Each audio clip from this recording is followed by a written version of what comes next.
So hello everyone, welcome back to another lecture. DT के free lecture series में मैं आप सबका स्वागत करता हूं। तो हम पढ़ रहे थे हाउस प्रॉपर्टी। एक बार रिवाइज कर लेते हैं अब तक क्या क्या पढ़ा हमने हाउस प्रॉपर्टी में। तो हाउस प्रॉपर्टी सेक्शन नंबर 22 से चालू होता है और सेक्शन नंबर 27 जो अपना डीम ओनर का सेक्शन है वहां पे हाउस प्रॉपर्टी खत्म होता है। तो 22 है हाउस प्रॉपर्टी का चार्जिंग सेक्शन। चार्जिंग सेक्शन क्या बोलता है हाउस प्रॉपर्टी का कि एनुअल वैल्यू, कोई भी प्रॉपर्टी की एनुअल वैल्यू टैक्सेबल होती है इन the head of house property. अगर कोई भी प्रॉपर्टी बिजनेस के लिए यूज कर रहा है, कोई भी इंडिविजुअल उसकी प्रॉपर्टी बिजनेस के लिए यूज कर रहा है तो उसको हम पीजीबीपी मानेंगे, ना कि एचपी। और कोई भी प्रॉपर्टी ऐसी है जो लेट आउट करना है और लेट आउट करना उसका बिजनेस है तो ये भी अपना पीजीबीपी इनकम माना जाएगा, ना कि हाउस प्रॉपर्टी इनकम।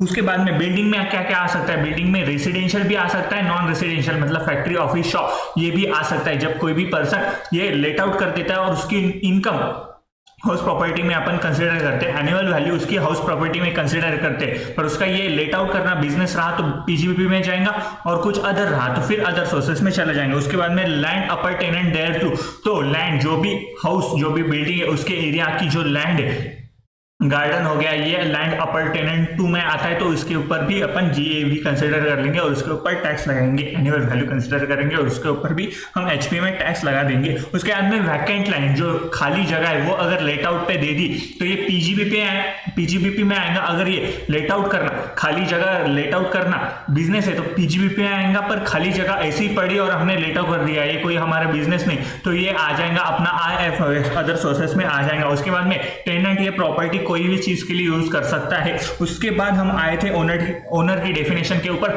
तो ओनर में कौन कौन आता है, एक तो वो प्रॉपर्टी से जो भी इनकम हो रहा है वो रिसीव करने का राइट उसके पास होना चाहिए, वो होता है ओनर। उसके बाद में ओनर बिल्डिंग का हो सकता है, अगर उसके पास लैंड है वो लैंड की ओनरशिप नहीं, बस बिल्डिंग का कोई फ्लैट है उसकी ओनरशिप है, फिर भी हम उसे ओनर मानेंगे। ओनर अपन चेक करेंगे, ओनरशिप चेक करेंगे प्रीवियस ईयर का, ना कि असेसमेंट ईयर का। अपन ओनरशिप चेक करेंगे, प्रीवियस ईयर में भी ओनर रहा तो हम उसको ओनर मान लेंगे। उसके बाद में हम पढ़े थे कि अगर ये प्रॉपर्टी डिस्प्यूट में तो इनकम टैक्स अथॉरिटी डिसाइड करेंगी कि ये प्रॉपर्टी के एचपी के अंडर किसका इनकम चला जाएगा। उसके बाद में हम आ गए थे डीम्ड ओनर की डेफिनेशन के ऊपर, डीम ओनर की डेफिनेशन जिसमें जो हम पढ़ रहे थे सेक्शन नंबर 27 में।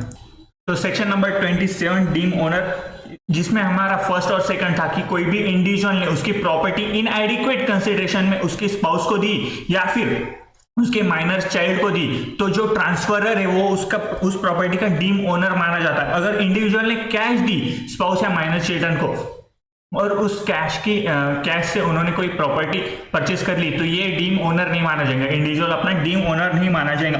उसके बाद में इम्पार्टिबल जो इस्टेट होती है तो उसका टुकड़े टुकड़े हो जाते हैं, मतलब ओनरशिप इसकी बांट नहीं सकते हम, ये प्रॉपर्टी किसी भी टुकड़ों में तोड़ नहीं सकती है इम्पार्टिबल प्रॉपर्टी।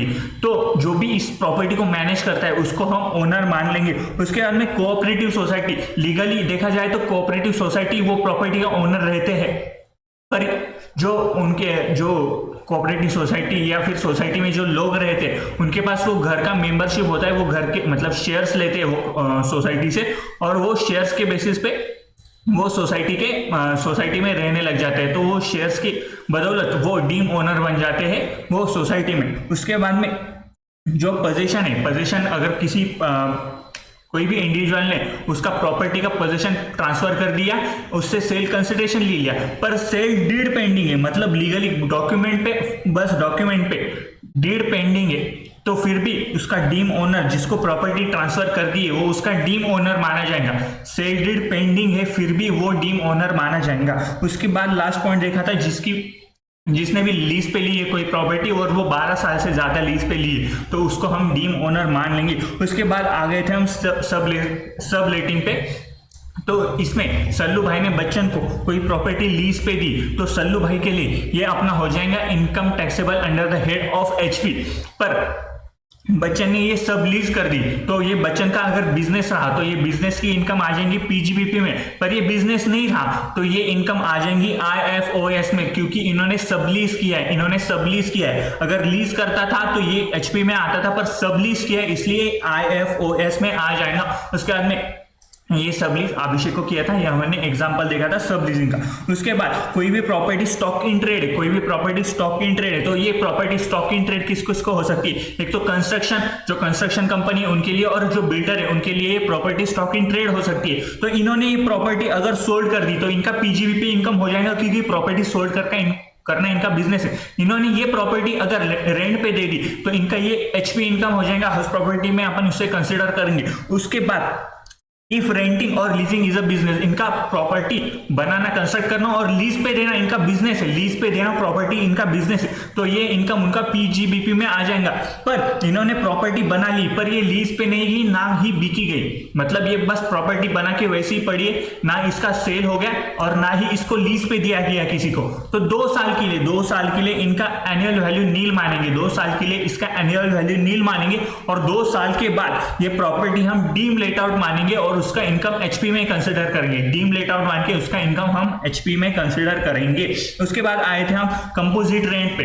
तो कंपोजिट रेंट में तो बिल्डिंग और बिल्डिंग के साथ कुछ अदर असेट या फिर कुछ अदर सर्विस हमने रेंट पे दी, जैसे कि सिक्योरिटी गार्ड की सर्विस दी, लिफ्ट जो होते हैं उसकी सर्विस हमने दी। तो उन दोनों का रेंट अपन कलेक्ट कर रहे हैं, तो उसको बोलते हैं कंपोजिट रेंट। कंपोजिट रेंट अब ये सेपरेबल भी हो सकता है बिल्डिंग और सर्विसेज की, जो रेंट रिसीव हो रहा है वो अपन सेपरेट भी कर सकते हैं या फिर सेपरेट नहीं हो सकता है। इफ ये सेपरेट नहीं हो सकता है, अगर ये सेपरेट नहीं हो सकता है तो ये जो रेंट रिसीव हो रहा है उसको हम पीजीबीपी इनकम मान लेंगे अगर ये बिजनेस होगा तो, और अदरवाइज रहा तो इसको हम अदर सोर्सेस में डाल देंगे।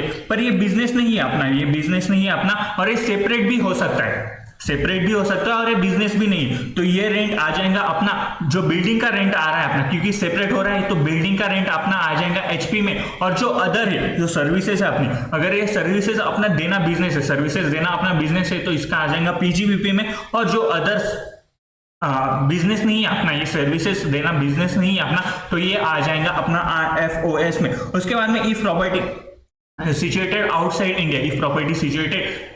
इंडिया, तो रेसिडेंट के लिए कोई भी इनकम टैक्सेबल हो जाता है, ग्लोबल इनकम टैक्सेबल हो जाता है। पर नॉन रेसिडेंट और आरएनओआर के लिए अगर ये इनकम इंडिया में रिसीव्ड हो रहा है तो भी ये टैक्सेबल हो जाएगा। उसके बाद अगर कोई भी प्रॉपर्टी इंडिया में सिचुएटेड है और उसका रेंट कोई भी पर्सन आउटसाइड इंडिया रिसीव कर रहा है, तो इसको हम डीम टू बी अक्रू और अराइज इन इंडिया मान लेंगे एज पर सेक्शन 9।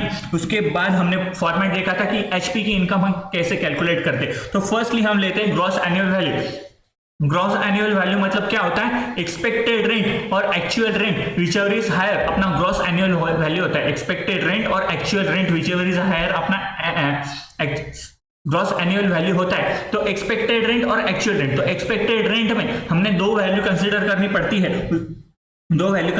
पड़ती है। उसमें आता है अपना, फर्स्टली आता है अपना एक तो आता है फेयर रेंट और उसके साथ अपने को कंपेयर करना पड़ता है म्युनिसिपल वैल्यू। तो फेयर रेंट और municipal value whichever is higher अपना एक्सपेक्टेड रेंट बन जाता है। फेयर रेंट और म्युनिसिपल वैल्यू अपना एक्सपेक्टेड रेंट बन जाता है। पर एक्सपेक्टेड रेंट जो होता है, जहां पे स्टैंडर्ड रेंट कंट्रोल एक्ट होता है, वहां पे तो ये स्टैंडर्ड रेंट तक रेस्ट्रिक्ट हो जाता है। फेयर रेंट और municipal value whichever is higher but restricted to standard rent, तो स्टैंडर्ड रेंट तक अपन रेस्ट्रिक्ट कर देंगे और उसको हम एक्सपेक्टेड रेंट माने जाएंगे। अब एक्चुअल रेंट मतलब क्या होता है? एक्चुअल रेंट मतलब rent receivable minus unrealised rent received plus rent receivable minus unrealised rent. अब जहां पे वैकेंसी की वजह से एक्सपेक्टेड रेंट ज्यादा है, एक्सपेक्टेड रेंट ज्यादा आ रहा है, वहां पे हम जीएवी एक्चुअल रेंट को कंसीडर कर लेंगे। अब ये टर्म हमने पढ़े थे कि म्युनिसिपल वैल्यू क्या होता है। म्युनिसिपल वैल्यू मतलब अथॉरिटी ने, जो लोकल अथॉरिटी है वो एक वैल्यू निकालती है कि ये प्रॉपर्टी से हम इतना टैक्स कलेक्ट कर सकते हैं। उसके बाद में फेयर रेंट मतलब वो एरिया में जो मार्केट चल रहा है उसके हिसाब से ये प्रॉपर्टी पे कितना टैक्स हम कितना रेंट हम कलेक्ट कर सकते हैं। लोकल एरिया जो डेवलप हो रहा है, अगर एरिया तो ज्यादा रेंट कलेक्ट कर सकते हैं, तो वो एरिया के बेसिस पे हम कितना रेंट कलेक्ट कर सकते हैं, उसको बोलते हैं हम फेयर रेंट। स्टैंडर्ड रेंट मतलब एक एक्ट पास किया जाता है, रेंट कंट्रोल एक्ट, और उसके अंडर बोला जाता है कि ये प्रॉपर्टी के ऊपर इतना ही रेंट, मैक्सिमम रेंट हम कलेक्ट कर सकते हैं। और उसके बाद में एक्चुअल रेंट मतलब rent receivable minus unrealised rent. उसके बाद हम आए थे अनरियलाइज रेंट की ये 4 कंडीशन अगर सेटिस्फाई हुई तो भी हमको ऊपर से जो एक्चुअल रेंट है उसमें से हमको ये वैल्यू माइनस करनी है। उसके बाद अपन आए थे, हाँ एक पॉइंट पढ़ा था हमने कि अनरियलाइज रेंट है, जो अनरियलाइज रेंट है वो हम एक्चुअल रेंट में से माइनस कर रहे हैं। पर अभी जो आईटीआर के फॉर्म्स आ रहे हैं उसमें से अनरियलाइज रेंट ये जीएवी में से, ग्रॉस एनुअल वैल्यू में से भी माइनस कर सकते हैं। तो हमको ये नोट लिख के आना पड़ेगा एग्जाम में, कि हम जीएवी में से भी माइनस कर सकते हैं। उसके बाद में जो प्रॉपर्टी, अब self occupied property, let out property, deem let out property और अनऑक्यूपाइड प्रॉपर्टी का इसका डिफरेंस बताया था मैंने आपको शॉर्ट में। तो दो सेल्फ ऑक्यूपाइड प्रॉपर्टी और अनऑक्यूपाइड प्रॉपर्टी, दो सेल्फ ऑक्यूपाइड प्रॉपर्टी और अनऑक्यूपाइड प्रॉपर्टी का एनुअल वैल्यू हम नील कंसीडर करेंगे। पर अगर दो से ज्यादा अगर प्रॉपर्टी है तो उसमें से हम कोई भी एक प्रॉपर्टी, हम दो से मतलब 3 प्रॉपर्टी, तो 2 हम नील कंसिडर कर लेंगे और 2 से ज्यादा जितनी भी प्रॉपर्टी वो हम डीम लेट आउट कंसिडर करेंगे। अब ये ऑप्शन एसएससी के पास है कि वो हर साल चेंज कर सकता है कि कौन से, समझो 5 प्रॉपर्टी मेरे को ये 2 भी मैं सेल्फ ऑक्यूपाइड मान सकता हूँ, ये 2 भी मैं सेल्फ ऑक्यूपाइड मान सकता हूँ। तो ये ऑप्शन एसएससी के पास है। एसएससी की कोई भी चाहिए तो कोई भी वैल्यू जो एनुअल वैल्यू वो नील मान सकता है 2 प्रॉपर्टी का। उसके बाद में म्युनिसिपल टैक्स, जो प्रॉपर्टी टैक्स होता है, कॉर्पोरेशन टैक्स होता है, उसको हम म्युनिसिपल टैक्स बोलते हैं। ये पेड बेसिस पे अलाउड होता है, पेमेंट बेसिस पे अलाउड होता है, कैश बेसिस पे अलाउड होता है। म्युनिसिपल टैक्स पेबल है तो उसको हम माइनस नहीं करेंगे। पर अगर एडवांस में पेड किया है, एडवांस में अगले साल का टैक्स अगर एडवांस में पेड करके रखा है तो institute of chartered accountant of India अगर एडवांस में पेड कर दिया है फिर भी हम मानेंगे कि ये अलाउड है, क्योंकि कैश बेसिस पे अपने को अलाउड हो जाएगा। पर सीएमए की जो इंस्टीट्यूट है वो एडवांस में अगर पे करती है, एडवांस में अगर हाउस प्रॉपर्टी का टैक्स, म्युनिसिपल टैक्स पे करते हैं तो एडवांस वाला पोर्शन हम माइनस नहीं करते हैं। ये जो टैक्स है वो ये ओनर ने पे करने को होना, ना कि टेनेंट ने। उसके बाद में क्वेश्चन में आपने को अगर वैल्यू देखे रखा होगा कि इतना कैश पेड हो चुका है तो वो कैश की वैल्यू हम माइनस करेंगे। क्वेश्चन में अगर परसेंटेज देके रखा होगा कि इतना वैल्यू अपने को माइनस करना है तो हम म्युनिसिपल वैल्यू का परसेंटेज लेंगे, ना कि जीएवी का। म्युनिसिपल वैल्यू का परसेंटेज लेंगे, ना कि जीएवी का। म्युनिसिपल वैल्यू का परसेंटेज लेंगे, ना कि जीएवी का। If municipal tax is paid outside India फिर भी डिडक्शन इसका मिलेगा। तो ये हो गया अब तक हमने जो पढ़ा था उसका रिवीजन।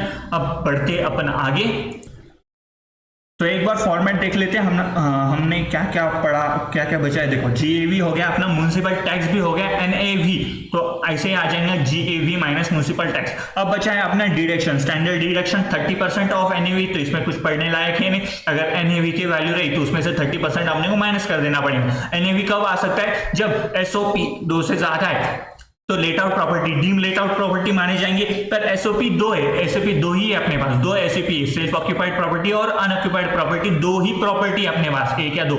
तो हम उसका एनुअल वैल्यू ही नील मान लेंगे, तो वहां पे डिडक्शंस का सवाल आता ही नहीं है, क्योंकि जीएवी नील आ गया, म्युनिसिपल टैक्स भी उसका नील आ जाएगा, एनएवी भी नील आ जाएगा। एनुअल वैल्यू अपने को नील कंसीडर करना है तो स्टैंडर्ड डिडक्शन भी वहां पे आएगा नहीं। तो एसओपी के केस में या फिर अनऑक्यूपाइड प्रॉपर्टी के केस में एक ही वैल्यू आ सकती है, वो है interest on loan, interest on borrowed capital, interest on loan, यही एक वैल्यू आ सकती है एसओपी के केस में। डीम लेट आउट अगर प्रॉपर्टी रही तो ये सारे वैल्यू आ जाएंगे, डीम लेट आउट अगर प्रॉपर्टी रही तो ये सारे वैल्यू आ जाएंगे। पर एसओपी प्रॉपर्टी रही या फिर अनऑक्यूपाइड प्रॉपर्टी रही तो एनुअल वैल्यू अपने को नील कंसीडर करना है, एनुअल वैल्यू अपने को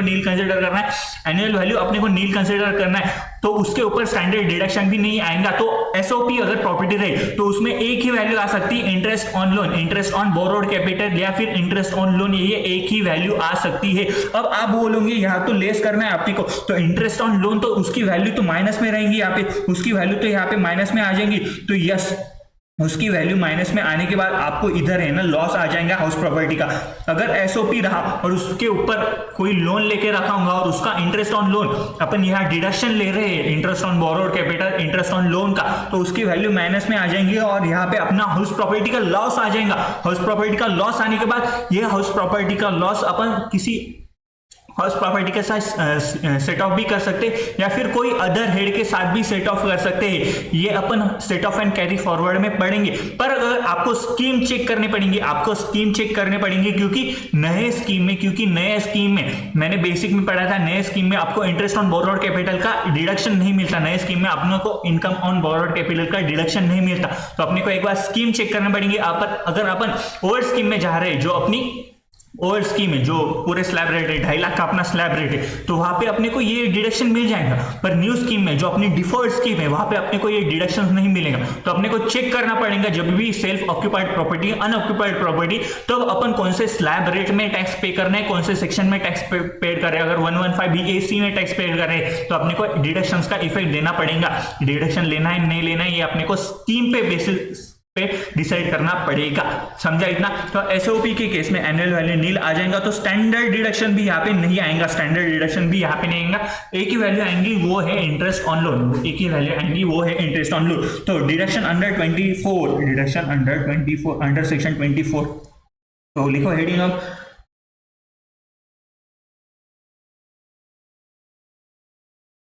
सेक्शन नंबर 24, यहाँ पे आ जाएगा आगे मेरा section number 24, deduction from NAV। Deduction from NAV कौन से दो डिडक्शन है? एक तो स्टैंडर्ड डिडक्शन है और इंटरेस्ट ऑन लोन या फिर इंटरेस्ट ऑन बोरोड कैपिटल भी हम बोल सकते हैं। इंटरेस्ट ऑन बोरोड कैपिटल भी हम बोल सकते हैं। तो इसमें देखो, सबसे पहले तो आएगा let out property, let out property या फिर deem let out property. Deem let out property, deem let out property. तो मैंने एसओपी के लिए कहा, बस किसका क्या है? स्टैंडर्ड डिडक्शन नील किसका आएगा? एसओपी के केस में, एसओपी के केस में या फिर अनऑक्यूपाइड प्रॉपर्टी के केस में। पर एलओपी के केस में मैंने कुछ बोला कि ऐसा कि नेट एनुअल वैल्यू अपने को नील लेना है, नहीं। तो एलओपी के केस में सारे डिटेल आ जाएंगे। उसमें अपने को जीएवी भी मिलेगा, म्युनिसिपल वैल्यू भी मिलेगा, म्युनिसिपल टैक्स पेड भी मिलेगा, एनएवी भी आ जाएगा। उसके ऊपर हम स्टैंडर्ड डिडक्शन लेंगे 30% का, स्टैंडर्ड डिडक्शन लेंगे 30% का। तो लिखो यहां पे, लिखो एलओपी या फिर deem let out property, standard deduction, standard deduction under section 24A। तो ये आ जाएगा standard deduction 30% of NAV, 30% of NAV। उसके बाद यहाँ पे interest on borrowed capital, loan, LON loan और borrowed capital, borrowed capital under section 24B। तो ये आ जाएगा फुल्ली अलाउड, ये आ जाएगा फुल्ली अलाउड। तो देखो, लेट आउट प्रॉपर्टी में स्टैंडर्ड डिडक्शन 30% ऑफ NAV लेना पड़ेगा अपने को, या फिर interest on loan, interest on borrowed capital रहा तो जितना भी इंटरेस्ट हम पेड कर रहे हैं, जितना भी इंटरेस्ट, अब यहाँ पे इंटरेस्ट है, यहाँ पे इंटरेस्ट है, यहाँ पे इंटरेस्ट है, यहाँ पे इंटरेस्ट है, यहाँ पे प्रिंसिपल नहीं है, यहाँ पे प्रिंसिपल नहीं है, यहाँ पे प्रिंसिपल नहीं है, बस इंटरेस्ट का डिडक्शन अपने को यहाँ लेना है, इंटरेस्ट का डिडक्शन अपने को यहाँ लेना है। तो एलओपी या फिर डीम लेट आउट प्रॉपर्टी के केस में अपने को स्टैंडर्ड डिडक्शन 30% मिल जाएगा, या फिर इंटरेस्ट ऑन बोरोड कैपिटल रहा तो उसके ऊपर डिडक्शन मिल जाएगा अपने को फुल्ली अलाउड। जितना भी इंटरेस्ट हमने पेड किया है, जितना भी इंटरेस्ट हमने पेड किया है, जितना भी इंटरेस्ट पेड किया है, वो अपने को फुल्ली अलाउड हो जाएगा। अब आप ये पूछेंगे कि जो इंटरेस्ट पेड किया है या फिर जो इंटरेस्ट पेबल है, पूरे साल का इंटरेस्ट निकलेगा, तो इंटरेस्ट पेड क्या अलाउड अपने को डिडक्शन या फिर इंटरेस्ट पेबल का? क्योंकि म्युनिसिपल टैक्स अपन पेड कर रहे थे, म्युनिसिपल टैक्स का अपन डिडक्शन ले रहे थे, वहां पे पेड बेसिस पे अलाउड था। जो भी हमने टैक्स जो भी हमने टैक्स पे किया है, म्युनिसिपल टैक्स पे किया है, वो कैश बेसिस पे अलाउड था, जो पेमेंट बेसिस पे अलाउड था। तो ये इंटरेस्ट भी क्या पेमेंट बेसिस पे अलाउड है? तो आंसर है नो। यहाँ पे जो पेएबल रहा, जो साल का इंटरेस्ट रहा, वो पेएबल रहो या पेड रहो, तो वो अपने को इंटरेस्ट का डिडक्शन मिल जाएगा, वो अपने को इंटरेस्ट का डिडक्शन मिल जाएगा। अपन ये नोट्स में लिखेंगे आराम से। तो इतना याद रखो, जो इंटरेस्ट पे किया है उसका अपने को डिडक्शन मिलने वाला है, ना कि प्रिंसिपल का, ना कि प्रिंसिपल का, ना कि प्रिंसिपल का। जो इंटरेस्ट पे किया उसका अपने को डिडक्शन मिलने वाला है। लेटर प्रॉपर्टी और डीम लेटर प्रॉपर्टी में पूरा का पूरा इंटरेस्ट पेएबल रहो या पेड रहो, पूरे साल का जो भी इंटरेस्ट है वो अपने को उसका डिडक्शन मिल जाएगा और स्टैंडर्ड डिडक्शन अपना 30% आ जाएगा। तो ये हो गया लेटर प्रॉपर्टी का, ये हो गया अपना लेटर प्रॉपर्टी। अब आ जाएंगे सेल्फ ऑक्यूपाइड प्रॉपर्टी के ऊपर या फिर अनऑक्यूपाइड प्रॉपर्टी। तो एसओपी सेल्फ ऑक्यूपाइड प्रॉपर्टी, उसमें आ जाएगा अपना एक तो स्टैंडर्ड डिडक्शन आ जाएगा,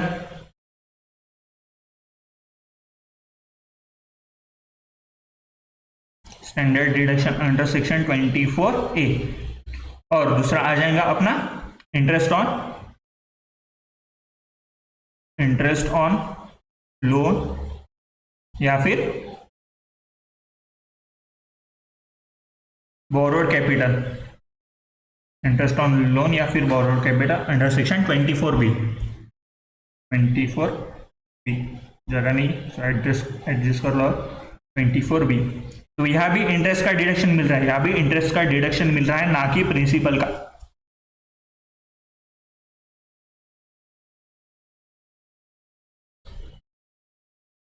तो देखो, अब एसओपी के केस में क्या बोला मैंने, अब आपका एसओपी के केस में अपने को दो एसओपी के केस में अपने को एनुअल वैल्यू नील मानना है, और दो के ऊपर कोई भी प्रॉपर्टी रही तो हमने वो डीम लेट आउट प्रॉपर्टी हो जाएंगी, डीम लेट आउट प्रॉपर्टी होनी चाहिए। तो एसओपी के केस में मैंने क्या बोला, एसओपी के केस में अपन एनुअल वैल्यू नील कंसीडर करेंगे, एनुअल वैल्यू नील कंसीडर करेंगे, एनुअल वैल्यू नील कंसीडर करेंगे।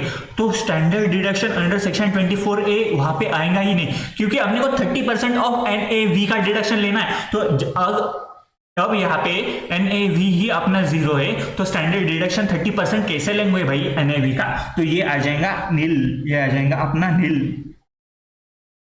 अपना यहाँ पे एनुअल वैल्यू ही NAV ही अपना नील आ रहा है। तो अपना स्टैंडर्ड डिडक्शन भी अपना यहाँ पे आ जाएगा नील, यहाँ पे आ जाएगा अपना स्टैंडर्ड डिडक्शन भी नील।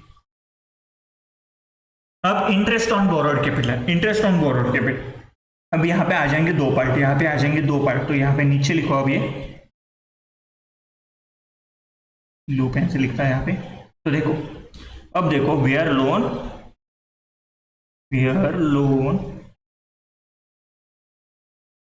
is taken, where loan is taken for repair, where is loan is taken for repair, renewal,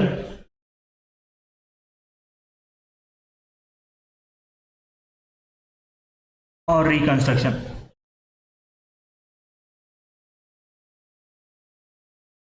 तो देखो, रिपेयर, रिन्यूअल और रिकंस्ट्रक्शन के लिए लोन लेके रखा है, रिपेयर, रिन्यूअल और रिकंस्ट्रक्शन के लिए लोन लेके रखा है। तो यहाँ पे अपने को अपन क्या पढ़ रहे हैं, स्टैंडर्ड डिडक्शन। स्टैंडर्ड डिडक्शन में अपन कौन सा लोन पढ़ रहे हैं, इंटरेस्ट पढ़ रहे, कौन सा डिडक्शन पढ़ रहे हैं बोल दिया मैंने अब इंटरेस्ट का। तो इंटरेस्ट ऑन बोरोड कैपिटल या फिर इंटरेस्ट ऑन लोन का डिडक्शन पढ़ रहे हैं। तो अगर लोन, कोई भी लोन लेके रखा है रिपेयर, रिन्यूअल और रिकंस्ट्रक्शन के लिए, रिपेयर, रिन्यूअल और रिकंस्ट्रक्शन के लिए, रिपेयर, रिन्यूअल और रिकंस्ट्रक्शन के लिए, तो यहाँ पे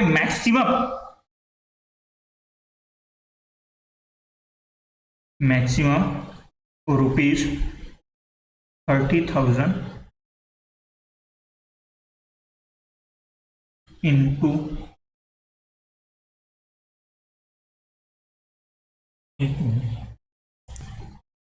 30,000 इन टोटो। टोटो मतलब ये टोटल वाला टोटो है, टू नहीं है, total. Maximum 30,000 in toto for 1 और 2 SOP। तो देखो, मैंने क्या बोला था, नील, ये अपना एनुअल वैल्यू नील आ जाएगा, एनुअल वैल्यू नील आ जाएगा। अगर SOP है, अपना SOP है, तो अपना एनुअल वैल्यू नील आ जाएगा, एनुअल वैल्यू नील आ जाएगा। अब उसका स्टैंडर्ड डिडक्शन भी नील आ गया, जीएवी नहीं ला गया, म्यूनिसिपल टैक्स नहीं ला जाएंगे उसका, फिर एनएवी नहीं ला गया, तो एनएवी नहीं लाने के बाद उसका स्टैंडर्ड डिडक्शन 30% भी अपने को नहीं लेना है, क्योंकि स्टैंडर्ड डिडक्शन 30% अपने को एनएवी का लेना है, तो एनएवी का डिडक्शन अपन ले ही नहीं सकते 30%। तो यहाँ पे आ जाएगा अपना बस एसओपी के केस में अपना बस आ सकता है interest on borrowed capital. Interest on borrowed capital अगर ये loan, interest on borrowed capital का अगर ये लोन रिपेयर, रिन्यूअल और रिकंस्ट्रक्शन के लिए लेके रखा है, तो मैक्सिमम अमाउंट अपने को 30,000 का ही डिडक्शन मिलेगा। मैक्सिमम अपने को 30,000 का डिडक्शन मिलेगा, मैक्सिमम अपने को 30,000 का डिडक्शन मिलेगा। अब आप ये पूछोगे कि अगर ये प्रॉपर्टी के लिए मैंने दो एसओपी मेरे पास, दो एसओपी मेरे पास, ये प्रॉपर्टी के मैंने लोन लेके रखा है, ये भी प्रॉपर्टी के मैंने प्रॉपर्टी के लिए मैंने लोन लेके रखा है रिन्यूअल रिकंस्ट्रक्शन के लिए, रिपेयर, रिन्यूअल, रिकंस्ट्रक्शन के लिए, दोनों प्रॉपर्टी के अलग अलग लोन लेके रखा है, और इसका लोन मेरा जा रहा है 35,000 और इसका जा रहा है 35,000, तो मेरा 70,000 का आ जाएगा। तो आप बोलोगे ये 30,000 ये 30,000, तो मैं क्या 60,000 का डिडक्शन ले सकता हूँ क्या प्रॉपर्टी के ऊपर, क्योंकि मैंने यहाँ पे लिखा है 30,000, तो यहाँ पे उसके बाद लिखा है इन टोटो मतलब इन टोटल अपने को 30,000 का डिडक्शन मिलेगा। 1 और 2 एसओपी, 1 और 2 एसओपी, 1 और 2 एसओपी, मतलब यहाँ पे अपना इंटरेस्ट कितना भी जाए, दोनों प्रॉपर्टी के लिए अपना इंटरेस्ट कितना भी जाए, रिन्यूअल, रिकंस्ट्रक्शन, और क्या है रिपेयर के लिए, रिपेयर, रिन्यूअल, रिकंस्ट्रक्शन के लिए अपना इंटरेस्ट कितना भी जाए, तो अपने को इन टोटो 30,000 का डिडक्शन मिलेगा। इन टोटो अपने को 30,000 का डिडक्शन मिलेगा, इन टोटो अपने को 30,000 का डिडक्शन मिलेगा। इतना समझ में आया तो प्लीज वीडियो को लाइक कर दो यार पहले, क्योंकि आप लाइक ही नहीं कर रहे हो। तो देखो, अगर लोन रिपेयर, रिन्यूअल, रिकंस्ट्रक्शन के लिए लेके रखा है, तो उसका इंटरेस्ट का अपने को डिडक्शन मिलेगा, पर मैक्सिमम 30,000 का डिडक्शन मिलेगा, मैक्सिमम 30,000 का डिडक्शन मिलेगा, मैक्सिमम 30,000 का डिडक्शन मिलेगा। अब आप ये बोलोगे अगर मैंने लोन लिया लेके रखा है पूरा प्रॉपर्टी कंस्ट्रक्ट करने के लिए या फिर न्यू प्रॉपर्टी परचेस करने के लिए, फिर क्या आएगा, तो ये एक मिनट मैं थोड़ी सी जगह कर लेता हूँ यहाँ पे।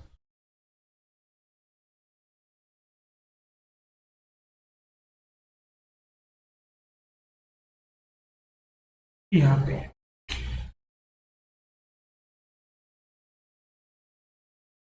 तो अगर मैंने loan where loan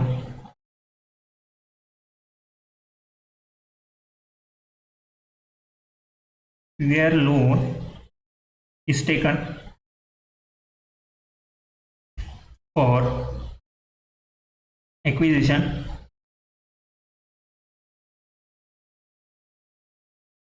or construction of HP,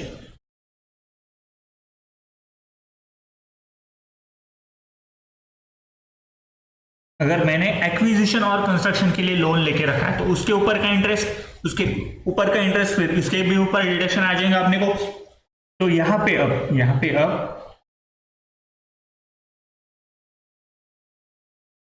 arrow करो और लिखो अगर acquisition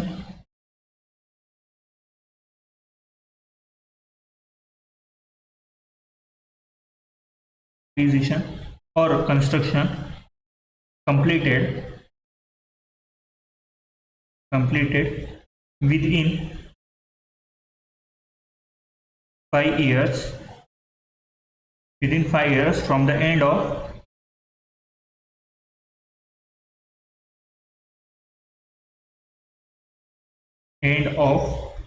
FY, in which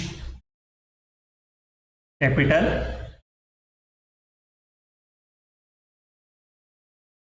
borrowed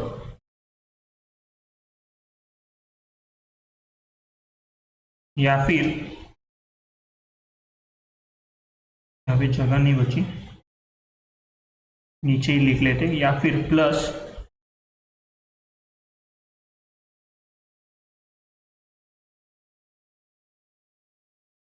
certificate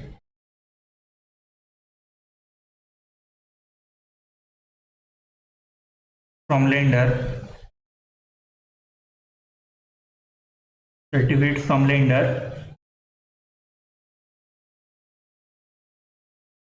specifying interest payable,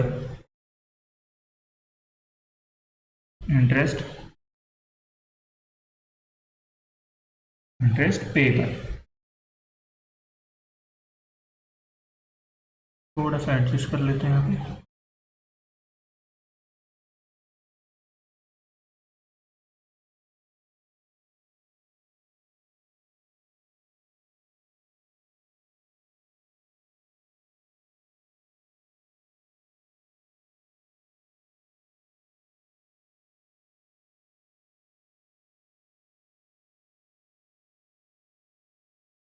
तो अगर ये दोनों कंडीशन सेटिस्फाई हो गई, अगर ये दोनों कंडीशन सेटिस्फाई हो गई, क्या बोला मैंने, देखो लोन अगर रिपेयर रिकंस्ट्रक्शन रिन्यूअल के लिए लिया है तो मैक्सिमम अपने को डिडक्शन कितना मिलेगा, 30,000 का। बट अगर loan is taken for acquisition or construction of house property, is taken for acquisition or construction of house property, taken for acquisition or construction of house property, यहाँ पे फिर acquisition और construction अपना 5 साल में कैपिटल बोरोड करने के बाद अगर 5 साल में ये अगर हाउस प्रॉपर्टी का कंस्ट्रक्शन है, एक्विजिशन कंप्लीट हो गए, और उसके साथ साथ ही अपने को चेक करना पड़ेगा कि सर्टिफिकेट लेना पड़ेगा लेंडर से, जिसने भी अपने को पैसा दिया है उसने अगर पेएबल का, इंटरेस्ट पेएबल का सर्टिफिकेट देके रखा है, और ये दोनों कंडीशन अगर सेटिस्फाई हो गई, ये दोनों कंडीशन अगर सेटिस्फाई हो गई, ये दोनों कंडीशन अगर सेटिस्फाई हो गई, तो देखो यहाँ पे दोनों कंडीशन अगर सेटिस्फाई होगी तो यहाँ पे आ जाएगा अपना max 2 lakh in toto for 1 और 2 SOP। तो मैक्सिमम डिडक्शन कितना मिलेगा अपने को, मैक्सिमम डिडक्शन कितना मिलेगा इन टोटल 2 लाख का मैक्सिमम डिडक्शन मिलेगा। कब मिलेगा, एक तो एक्विजिशन ऑफ प्रॉपर्टी के लिए या फिर कंस्ट्रक्शन ऑफ प्रॉपर्टी के लिए आपने लोन लेके रखा है, और ये एक्विजिशन और कंस्ट्रक्शन 5 साल में कंप्लीट हो गया, और उसने जो लेंडर है उसने अपने को सर्टिफिकेट देके रखा है इंटरेस्ट पेएबल का, तो अपने को 2 लाख तक का अपने को इंटरेस्ट का बेनिफिट मिल जाएगा, 2 लाख तक अपने को इंटरेस्ट का डिडक्शन मिल जाएगा अंडर सेक्शन 24। बट अगर ये दोनों भी कंडीशन अगर सेटिस्फाई नहीं रही, बट अगर ये दोनों भी कंडीशन अपनी सेटिस्फाई नहीं रही, बट अगर ये दोनों भी कंडीशन अपनी सेटिस्फाई नहीं रही, तब क्या होगा, फिर अपन मैक्सिमम 30,000 का डिडक्शन लेंगे, वहां पे मैक्सिमम 30,000 इन टोटो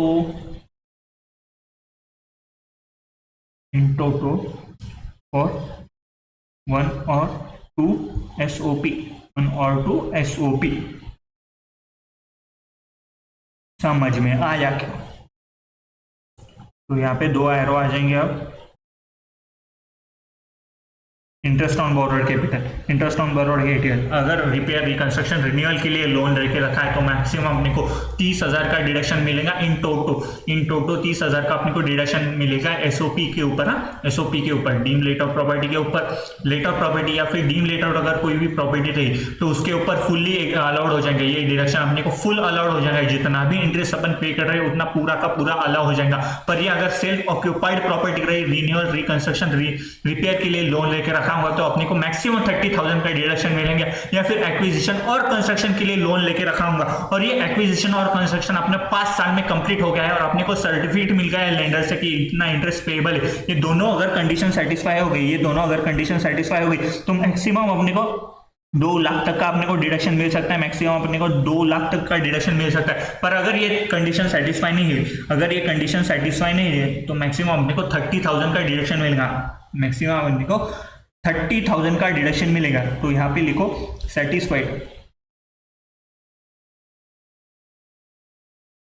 अगर ये कंडीशन सेटिस्फाइड रही तो अपने को 2 लाख का डिडक्शन मिलेगा, या फिर नॉट सेटिस्फाइड रही तो 30,000 का डिडक्शन मिलेगा, नॉट सेटिस्फाइड तो अपने को 30,000 का डिडक्शन मिलेगा। समझ में आया क्या?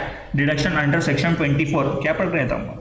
डिडक्शन अंडर सेक्शन 24 SOP रहा तो अलग, DLOP या फिर LOP रहा तो अलग, SOP रहा तो अपने को स्टैंडर्ड डिडक्शन नहीं मिलेगा, DLOP रहा तो अपने को स्टैंडर्ड डिडक्शन 30% का मिलेगा, DLOP रहा या फिर लेट आउट प्रॉपर्टी रहा तो अपने को इंटरेस्ट ऑन बोरोड कैपिटल का पूरा डिडक्शन मिल जाएगा, पूरा अमाउंट अपन वहां से लेस कर देंगे ऊपर के फॉर्मेट से।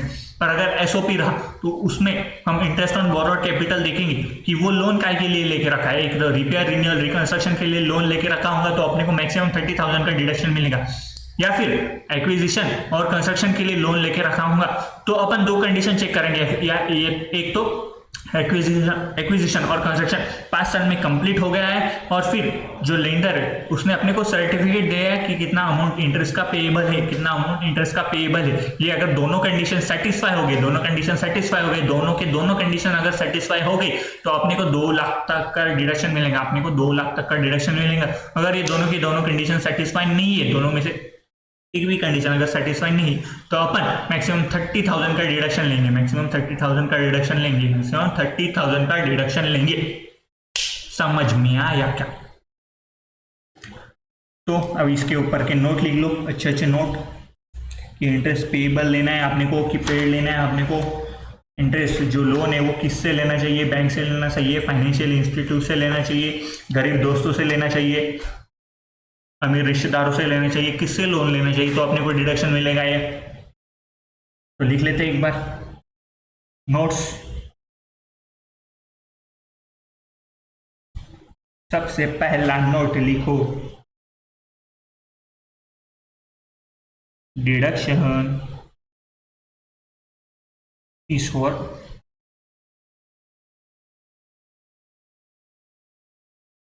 for interest, not for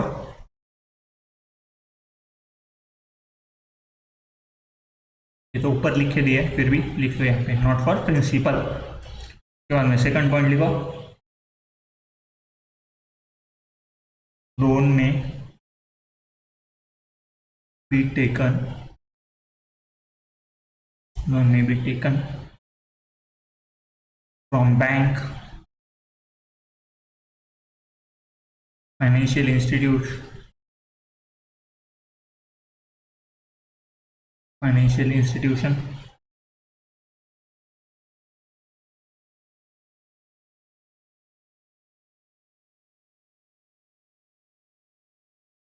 trust,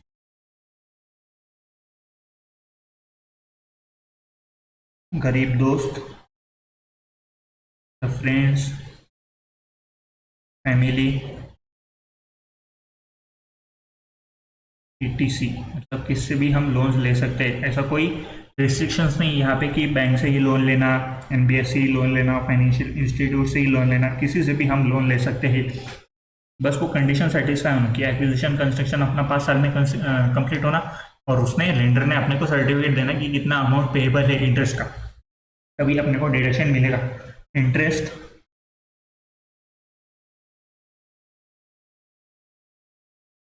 interest on interest allowed on due basis, on due basis, on due basis, on due basis। यहाँ पे कोई कैश बेसिस नहीं है, अपने को ड्यू बेसिस पे अलाउड है। तो पेड किया, अलाउड हो जाएगा।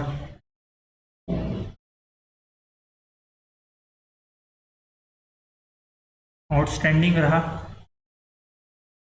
फिर भी अलाउड हो जाएगा, क्योंकि यहाँ पे ड्यू बेसिस पे अलाउड है, ना कि पेड बेसिस पे। उसके बाद में इंटरेस्ट,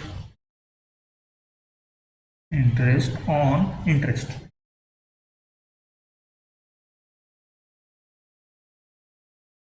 इंटरेस्ट ऑन इंटरेस्ट, जिसको हम बोलते हैं पिनल इंटरेस्ट।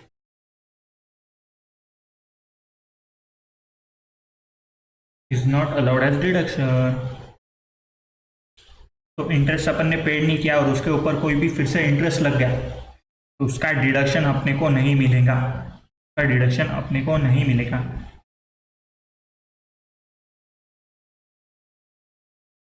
डिडक्शन अपने को नहीं मिलेगा। अब मेरे को एक बात बताओ, एसबीआई,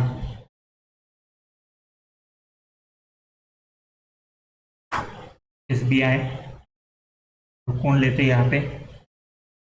इंडिविजुअल कौन लेने का है? तो मैं ही ले लेता। मैंने यहाँ पे लोन लेके रखा 100 करोड़, 100 करोड़ का लोन लेके रखा। हाँ मेरे को लेना है, तुमको क्या दिक्कत है? मैं 100 करोड़ लूँ, 1000 करोड़ लूँ, मेरे को लेना है लोन। बैंक नहीं देंगी नहीं देंगी उनका क्वेश्चन, आप क्यों सवाल कर रहे हैं मेरे से? मैं कितना भी लोन लूँ, नहीं तो क्या? तो मैंने 100 करोड़ का लोन लेके रखा है, 100 करोड़ का लोन लेके रखा है मेरे हाउस प्रॉपर्टी के लिए, एचपी कंस्ट्रक्शन।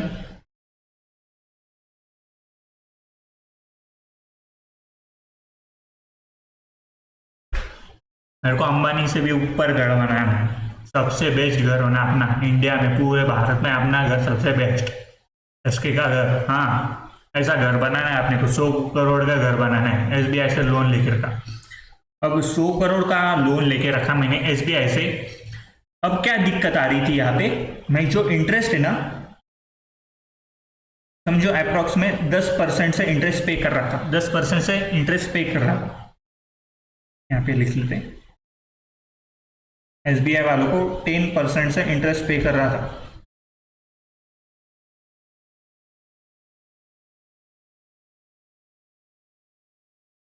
अब क्या हुआ, मेरे को है ना एक बैंक है, आईसीआईसीआई,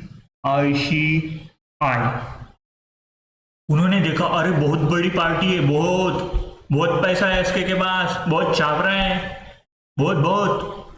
अब इन्होंने क्या ऑफर किया मेरे को, हम है ना आपको लोन देंगे, 8% के हिसाब से लोन देंगे अपने को। 8%, कितना 8%, ये इधर कितना इंटरेस्ट भर रहा है, 10% का इंटरेस्ट भर रहा हूं यहाँ पे, और आईसीआईसीआई बैंक मेरे को 8% का इंटरेस्ट दे रही है, 8%। तो मैंने क्या कर लिया, लोन ले लिया ऐसे, लोन ले लिया और इनको लोन रिपे कर दिया।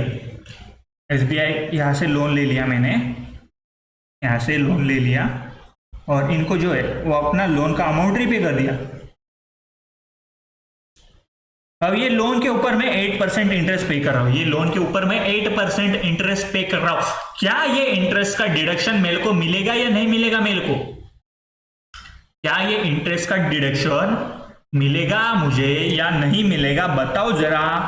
क्योंकि लोन मैंने यहां से लिया था एसबीआई से, for construction of house property, for construction of house property. पर यहां से जो लोन ले रहा हूं मैं आईसीआईसीआई बैंक से, जो लोन ले रहा हूं मैं आईसीआईसीआई बैंक से, जो लोन ले रहा हूं वो एसबीआई वालों को रीपे कर दिया मैंने, पूरा का पूरा वो लोन वहां से रीपे कर दिया और इनको 8% के हिसाब से इंटरेस्ट पे कर रहा हूं। यहाँ पे मेरा कोई उद्देश्य नहीं था कि ये मैंने हाउस प्रॉपर्टी के कंस्ट्रक्शन के लिए लोन लेके रखा है या नहीं, यहाँ पे कोई उद्देश्य नहीं था मेरा। पर एक कोर्ट हुआ फिर केस में कि ये इंटरेस्ट का डिडक्शन मिलना चाहिए या नहीं मिलना चाहिए, ये इंटरेस्ट का डिडक्शन अपने को मिलना चाहिए नहीं मिलना चाहिए। जो आईसीआईसीआई बैंक ने लोन दे के रखा है मेरे को 8% से, और ये लोन लेके मैंने एसबीआई को मेरा सारा पैसा चुकता कर दिया, तो यहाँ पे मेरे को 8% का इंटरेस्ट डिडक्शन मिलना चाहिए या नहीं मिलना चाहिए। तो ये सवाल उठा और आंसर आया यस, इसका डिडक्शन अपने को मिलना चाहिए, इसका डिडक्शन अपने को मिलेगा, इसका डिडक्शन अपने को मिलेगा। अरे पर ये तो फिर कंस्ट्रक्शन के लिए नहीं मिलेगा, अरे पर अपने एसबीआई वालों को पेड कर दिया, मिलेगा, अरे पर मिलेगा, डिडक्शन अपने को मिलेगा, कोर्ट ने बोल दिया ना मिलेगा मिलेगा। तो यहाँ पे उन्होंने क्या किया था कि कोर्ट ने कि एसबीआई से लोन लिया, उन्होंने कंस्ट्रक्शन के लिए लोन लिया, और आईसीआईसीआई बैंक ने अगर कम इंटरेस्ट से भी लोन लिया, तो इनका पर्पस क्या था लोन लेने का, कि कंस्ट्रक्ट कर रहे हैं अपन हाउस प्रॉपर्टी कंस्ट्रक्ट कर रहे हैं। तो इन्होंने जो लोन लिया था वो बस कम इंटरेस्ट की वजह से इनसे लोन लिया आईसीआईसीआई बैंक से, और एसबीआई को पूरा पेमेंट कर दिया, उन्होंने रीपेमेंट कर दिया पूरा लोन का। तो ये कंस्ट्रक्शन के लिए माना जाता है, ये लोन कंस्ट्रक्शन के लिए लोन लिया है, और उसके ऊपर का जो भी इंटरेस्ट अपन पे कर रहे हैं उसका अपने को डिडक्शन मिलेगा, डिडक्शन मिलेगा। तो लिख लो यहाँ पे फिर से, interest payable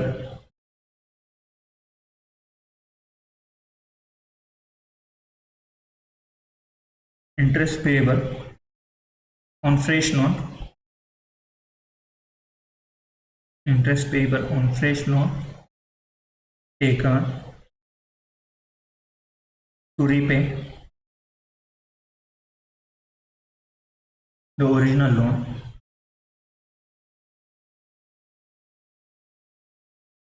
to repay original loan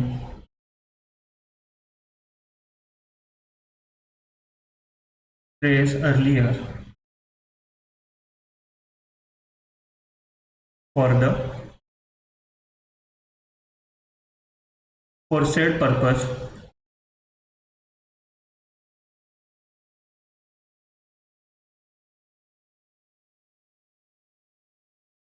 for said purpose। तो ये पर्पज मतलब क्या है अपना, कंस्ट्रक्शन ऑफ हाउस प्रॉपर्टी या फिर रिपेयर रिन्यू रिन्यूअल रिकंस्ट्रक्शन के लिए,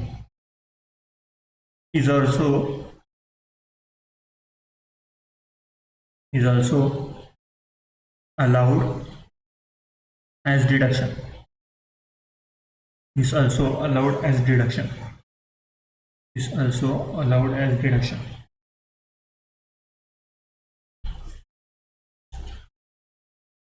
अब मैंने लोन है ना, जो लोन लोन लोन मैंने ना, मेरा एक दोस्त है,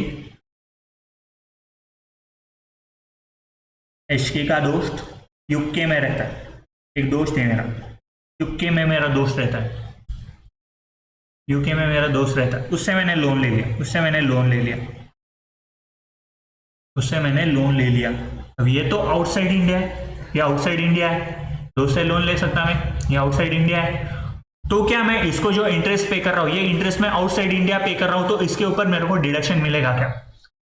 तो अगर आपने पीजीबीपी, सॉरी पीजीबी बोले, टीडीएस पढ़ के रखा होगा, अगर आपने टीडीएस पढ़ के रखा होगा, तो अगर आपको याद आ रहा होगा कि कोई भी पेमेंट अगर आउटसाइड इंडिया अपन कर रहे हैं, कोई भी पेमेंट अपन आउटसाइड इंडिया कर रहे हैं, कोई भी पेमेंट अपन आउटसाइड इंडिया कर रहे हैं, तो उसके ऊपर अपने को टीडीएस डिडक्ट करना पड़ता है, अपने को टीडीएस डिडक्ट करना पड़ता है, अपने को टीडीएस डिडक्ट करना पड़ता है। अब मैंने जो इंटरेस्ट ये दोस्त को दे रहा हूं मैं इंटरेस्ट, अगर ये इंटरेस्ट के ऊपर मैंने टीडीएस डिडक्ट कर दिया और उसके बाद उसको इंटरेस्ट पे कर दिया, उसके बाद इसको इंटरेस्ट पे कर दिया, तो ये इंटरेस्ट का डिडक्शन मेरे को मिलेगा, ये इंटरेस्ट का डिडक्शन मेरे को मिलेगा, ये इंटरेस्ट का डिडक्शन मेरे को मिल जाएगा। पर ये जो इंटरेस्ट है, अगर मैंने टीडीएस के बावजूद उसको पेमेंट कर दिया, टीडीएस कट नहीं किया और डायरेक्ट इंटरेस्ट उसको पेड कर दिया, तो इसका डिडक्शन अपने को नहीं मिलेगा, इसका डिडक्शन अपने को नहीं मिलेगा, इसका डिडक्शन अपने को नहीं मिलेगा। तो इंटरेस्ट अगर आउटसाइड इंडिया पे कर रहे हो, इंटरेस्ट अगर आउटसाइड इंडिया पेड हो रहा है, तो उसके ऊपर अगर टीडीएस डिडक्ट हो चुका है, उसके ऊपर अगर टीडीएस डिडक्ट हो चुका है, तभी उस इंटरेस्ट का अपने को डिडक्शन मिलेगा, तभी उस इंटरेस्ट का अपने को डिडक्शन मिलेगा। तो लिख लेते ये भी point, interest paid outside India, interest paid outside India, deduction allowed, deduction allowed only, deduction allowed only if TDS is deducted, TDS is deducted। तो डिडक्शन मिलेगा अपने को ओनली इफ अगर टीडीएस डिडक्ट करके रखना होगा, टीडीएस डिडक्ट करके रखना होगा।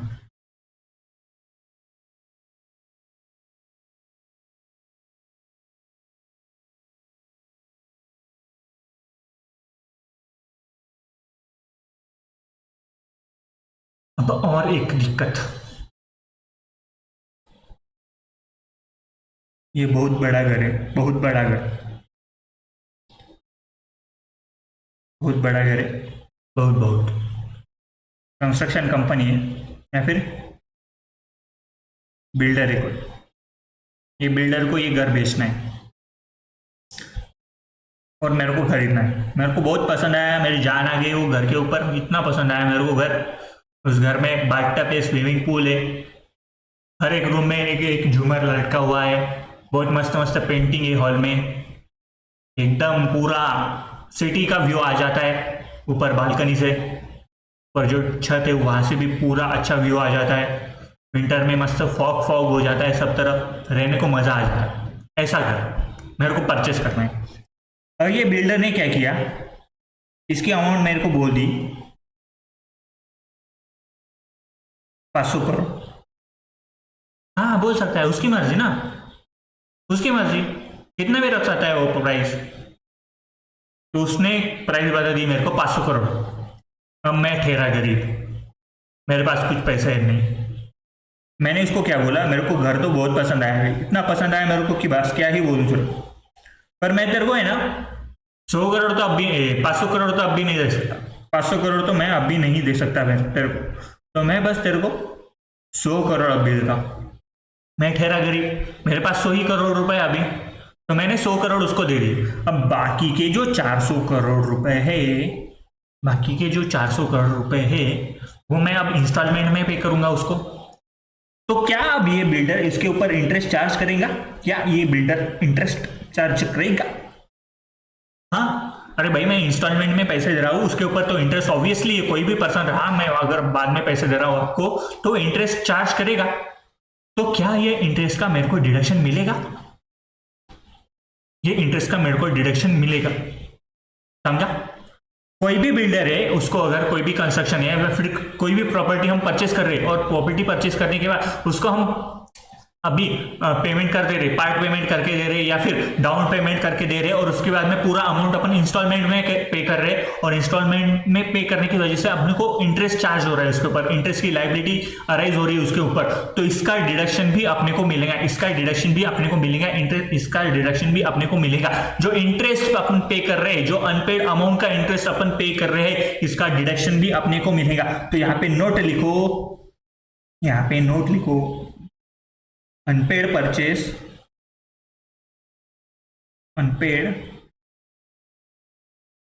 price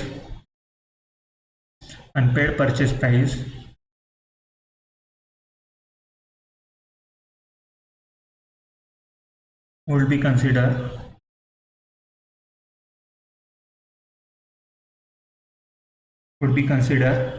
capital borrowed। तो जो भी अनपेड अमाउंट है, उसको हम कंसिडर करेंगे कि हमने कैपिटल बोरो कर लिया है, कैपिटल हमने बोरो कर लिया है। जो भी अनपेड अमाउंट है उसको हम कंसिडर करेंगे कि हमने कैपिटल बोरो किया है। समझ में आया क्या?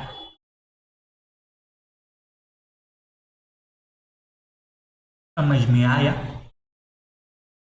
चलो अब नेक्स्ट पॉइंट, अब मैंने लोन लेके रखा है, और लोन तो मेरा अब क्या बोला है वहां पे कि 5 साल में अपना कंस्ट्रक्शन कंप्लीट होना, 5 साल में अपना कंस्ट्रक्शन कंप्लीट होना, या फिर जो एसओपी के प्रॉपर्टी का बोल रहे हैं 5 साल में कंस्ट्रक्शन कंप्लीट होना। और अब जो कंस्ट्रक्शन कंप्लीट होने के बाद अपने को डिडक्शन मिलेगा जो भी इंटरेस्ट अपन पे कर रहे हैं। पर कंस्ट्रक्शन कंप्लीट होने से पहले हम उसे हाउस प्रॉपर्टी कंसिडर नहीं करेंगे भाई। अगर ये बिल्डिंग बन रही है, ये मेरी बिल्डिंग है, यहाँ पे देखो ये घास है, ये बिल्डिंग है, यहाँ पे ये मस्त बिल्डिंग है।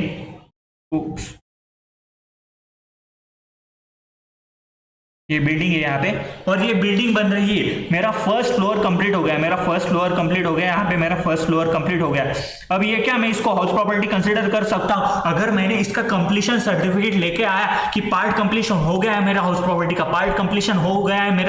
का, तभी हम इसके इंटरेस्ट का डिडक्शन ले सकते हैं। पर जब तक ये पूरा प्रॉपर्टी कंस्ट्रक्ट नहीं हो जाता है, तब तक ये पूरा प्रॉपर्टी कंस्ट्रक्ट नहीं हो जाता है, तब तक हम उसको हाउस प्रॉपर्टी कंसिडर नहीं करते। मतलब आप समझ सकते हो कि अगर ये पूरी बिल्डिंग बन रही है और इसका मेरा फर्स्ट फ्लोर का ही कंस्ट्रक्शन हो चुका है और मैंने इसको रेंट पे दे दिया, तो ये रेंट मेरा IFOS में आ जाएगा या फिर IFOS में आ जाएगा, PGBP में नहीं आएगा, IFOS में आ जाएगा। ये अदर सोर्सेज का इंटरेस्ट इनकम अपना कंसिडर किया जाएगा, ये रेंट के ऊपर ये रेंट अपना IFOS कंसिडर किया जाएगा, क्योंकि ये जो प्रॉपर्टी ये अब तक पूरी बनी नहीं है, ये हम हाउस प्रॉपर्टी कंसिडर नहीं कर सकते।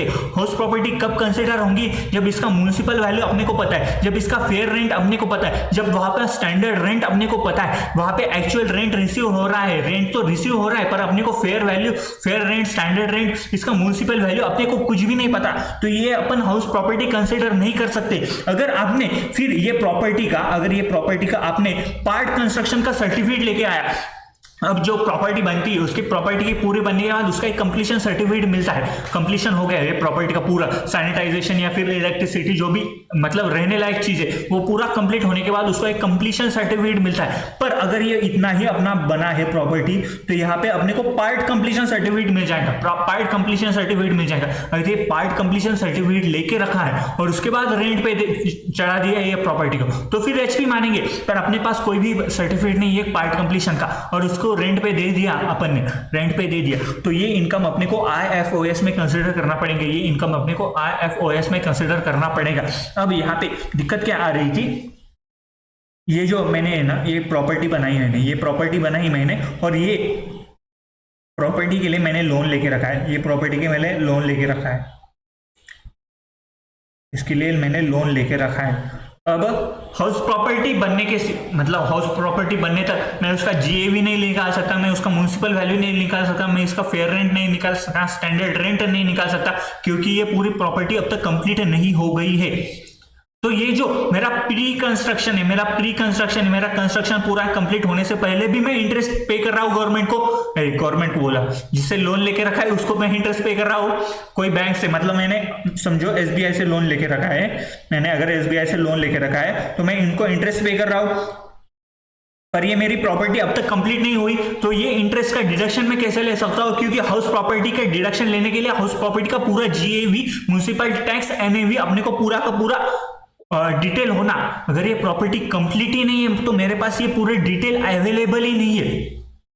तो ये प्री कंस्ट्रक्शन का इंटरेस्ट जो है, ये प्री कंस्ट्रक्शन का इंटरेस्ट जो है, इसका डिडक्शन मैं कैसे लूंगा? समझा? समझा क्या मैं क्या बोल रहा हूं? अगर समझ में आया तो प्लीज मेरे को कमेंट करके बताया करो यार, हमको समझ में आ रहा है, या फिर लाइक कर देना वीडियो। तो देखो, अब ये प्री कंस्ट्रक्शन का इंटरेस्ट हो गया, तो प्री कंस्ट्रक्शन का इंटरेस्ट का डिडक्शन अपन कैसे ले सकते हैं? तो क्या बोला है इनकम टैक्स का प्रोविजन कि आप प्री कंस्ट्रक्शन का इंटरेस्ट जो है ना वो डिडक्शन ले सकते हो आप, जितना भी प्री कंस्ट्रक्शन का इंटरेस्ट है। समझो हमारा जो कंप्लीशन है अपना, अब 23-24 में अपना कंप्लीशन हो गया है, अपना ये एफआई है, एफआई पीवाई अपना 23-24 में अपना कंप्लीशन कंप्लीट हो गया, 23-24 में अपना कंप्लीशन हो गया है कंप्लीट। और मैंने 2017-18 में ही लेके लोन लेके रखा, 2017-18 में मैं लोन लेके रखा, तो ये 18, 19, 20, 21, 22 का जो लोन है, ये पूरा मैंने जो इंटरेस्ट पे करके रखा है, इतने साल का मैंने इंटरेस्ट पे करके रखा होगा, तो इसका डिडक्शन मैंने तब भी नहीं लिया होगा, क्योंकि मेरे पास हाउस प्रॉपर्टी के डिटेल ही अवेलेबल नहीं है, मेरे पास जीएवी अवेलेबल नहीं है, मेरे पास फेयर रेंट नहीं है, स्टैंडर्ड रेंट नहीं है, एक्सपेक्टेड रेंट नहीं है, तो मैं उसका डिडक्शन नहीं ले सकता। भाई मैं उसका प्री कंस्ट्रक्शन का जो इंटरेस्ट पे किया है, मैंने उसका डिडक्शन नहीं ले सकता जब तक प्रॉपर्टी कंप्लीट नहीं हुई, जब तक प्रॉपर्टी कंप्लीट नहीं, उसका डिडक्शन में नहीं ले सकता। अब ये प्री कंस्ट्रक्शन का, इसके बाद का जो भी इंटरेस्ट मैं पे करूंगा, इसके बाद का जो भी इंटरेस्ट मैं पे करूंगा, उसका डिडक्शन तो अपन ले लेंगे ऊपर। इंटरेस्ट ऑन बोरोड कैपिटल में 2 लाख तक या 30,000 तक अपन डिडक्शन ले लेंगे। पर ये जो प्री कंस्ट्रक्शन का इंटरेस्ट है, यहाँ पे मेरा कंस्ट्रक्शन कंप्लीट हो गया, यहाँ पे मेरा कंस्ट्रक्शन कंप्लीट हो गया, मेरे पास यहाँ पे सर्टिफिकेट भी आ गया कंप्लीशन का, जो भी उस पे लिखा सर्टिफिकेट भी आ गया मेरे पास कंप्लीशन का। तो यहाँ पे अपना कंस्ट्रक्शन कंप्लीट हो गया, उसके बाद का जो भी इंटरेस्ट मैं पे करूंगा उसका डिडक्शन तो ले लूंगा मैं, पर ये जो अपन प्री कंस्ट्रक्शन इंटरेस्ट पे कर रहे हैं, ये जो अपन प्री कंस्ट्रक्शन इंटरेस्ट पे कर रहे हैं, उसका डिडक्शन भी अपन अब ले सकते हैं, प्रॉपर्टी कंप्लीट होने के बाद उसका डिडक्शन ले सकते हैं। तो ये जो पूरा यहाँ पे इंटरेस्ट पे कर रहे हैं, ये जो पूरा यहाँ पे इंटरेस्ट पे कर रहे हैं, तो उसका डिडक्शन अपन यहाँ लेंगे, उसका डिडक्शन अपन यहां लेंगे। पर ये जो इंटरेस्ट का डिडक्शन है वो अपन डिवाइड बाय 5 करके जो अमाउंट आएगा वो हर साल अपन डिडक्शन लेंगे। तो मतलब प्री कंस्ट्रक्शन जो इंटरेस्ट है अपना, प्री कंस्ट्रक्शन का जो इंटरेस्ट है वो अपन कंप्लीशन होने के बाद 5 साल में उसका डिडक्शन लेंगे, 5 साल में उसका डिडक्शन ले लेंगे। कंप्लीशन होने के बाद अगर कोई इंटरेस्ट पे कर रहे हैं अपन, तो उसका डिडक्शन अपने को ऊपर मिल जाएगा। कंप्लीशन पे करने के बाद जो अमाउंट पे करेंगे उसका डिडक्शन तो अपने को मिल जाएगा। पर जो प्री कंस्ट्रक्शन का इंटरेस्ट है, जो अपन प्री कंस्ट्रक्शन का इंटरेस्ट है, वो अपन कंस्ट्रक्शन कंप्लीट होने के बाद 5 साल में उसको ले लेंगे, 5 साल में अपन उसका डिडक्शन ले लेंगे। अब भाई जो डिडक्शन का इंटरेस्ट है, ये 5 साल का जो इंटरेस्ट है उसका अपन डिडक्शन ले लेंगे, और जो हर साल अपन पे कर रहे हैं, मतलब देखो यहाँ पे अपना कंप्लीशन हो गया, 23-24 में अपना कंप्लीशन हो गया, तो यहाँ पे अपन जो प्री कंस्ट्रक्शन है उसका भी 5 साल में इंटरेस्ट ले लेंगे, और जो अपन हर साल पर ईयर इंटरेस्ट पे कर रहे हैं उसका भी अपन डिडक्शन ले लेंगे। ये दोनों इंटरेस्ट मिला के अपना 2 लाख से ऊपर नहीं जाना चाहिए एक्विजिशन और कंस्ट्रक्शन में, और रिन्यूअल रिकंस्ट्रक्शन में 30,000, रिन्यूअल रिकंस्ट्रक्शन के लिए 30,000। अब रिन्यूअल रिकंस्ट्रक्शन तो नहीं आएंगे इसमें, जो प्रॉपर्टी बनी होंगी उसके ऊपर रिन्यूअल रिकंस्ट्रक्शन आ सकता है। पर जो सेल्फ ऑक्यूपाइड प्रॉपर्टी रहे, तो अपन प्री कंस्ट्रक्शन का जो इंटरेस्ट पे कर रहे हैं अपन 5 साल में उसको अलाउड कर लेंगे पूरा कंप्लीशन होने के बाद, और जो कंप्लीशन के बाद जो भी इंटरेस्ट पे कर रहे हैं अपन उसका तो अपने को डिडक्शन मिल जाएगा। तो ये पूरा डिडक्शन अपना 2 लाख से ऊपर नहीं होना, ये पूरा डिडक्शन अपना 2 लाख से ऊपर नहीं होना, ये पूरा डिडक्शन अपना 2 लाख से ऊपर नहीं होना। समझ में आया क्या? समझ में आया तो लिख लेते ये भी पॉइंट। अरे यार 1 मिनट रुको।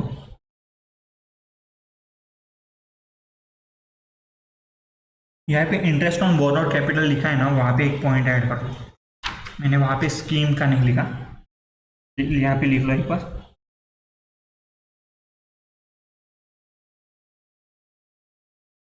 No deduction available in 115 BAC। 115 में BAC में 115 BAC में इसका डिडक्शन नहीं मिला है। इंटरेस्ट ऑन बोरोड कैपिटल का अपने को डिडक्शन नहीं मिलता है। न्यू स्कीम में अपने को ये डिडक्शन नहीं मिलता है। बेसिक में हमने पढ़ के रखा था कि हाउस प्रॉपर्टी का कौन सा डिडक्शन अपने को डिसअलाउड हो जाता है, वो अपने को अलाउड नहीं होता है न्यू स्कीम में। तो हमने उधर पढ़ा था इंटरेस्ट ऑन बोरोड कैपिटल का इंटरेस्ट अपने को वहां पे नहीं मिलता है। और एसओपी के केस में खाली यहाँ पे एलओपी के केस में अपने को डिडक्शन मिल जाएगा, एलओपी के केस में अपने को डिडक्शन मिल जाएगा, पर एसओपी के केस में अपने को इंटरेस्ट ऑन बोरोड कैपिटल का डिडक्शन नहीं मिलता है न्यू स्कीम में। अगर लेटर प्रॉपर्टी होगी तो न्यू स्कीम में भी मिलेगा, ओल्ड स्कीम में भी मिलेगा, पर अगर एसओपी रही तो न्यू स्कीम में अपने को डिडक्शन नहीं मिलेगा, पर ओल्ड स्कीम में अपने को उसका डिडक्शन मिल जाएगा 2 लाख रुपए तक। समझा? तो यहाँ पे अपन क्या कर रहे थे, pre construction interest. Pre construction interest heading दे दो अभी यहाँ पे।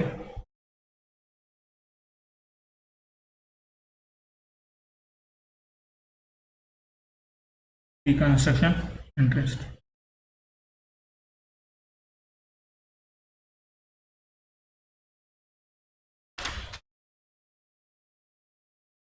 या फिर प्री एक्विजिशन इंटरेस्ट।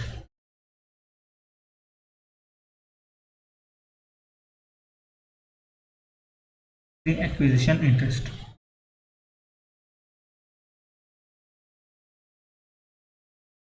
तो उसका अपने को डिडक्शन मिल जाएगा इंटरेस्ट। समझाऊंगा तो लाइक कर दो हाँ video. Interest paid before the year in which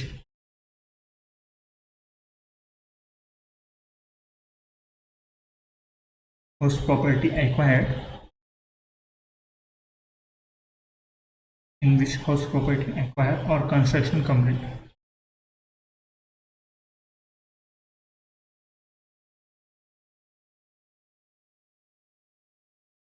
Construction completed.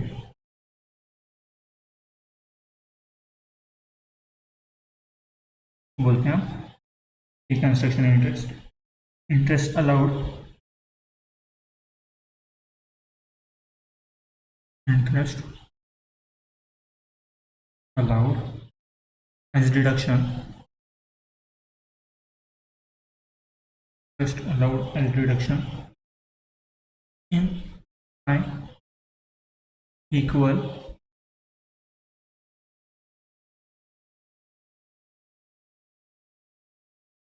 installments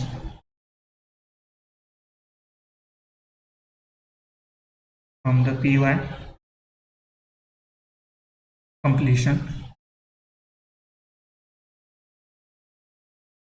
of completion of construction.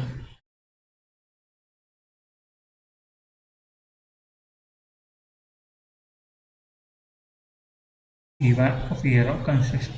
अब आपको एक दिक्कत आएंगी यहाँ पे, फिर से अब समझो।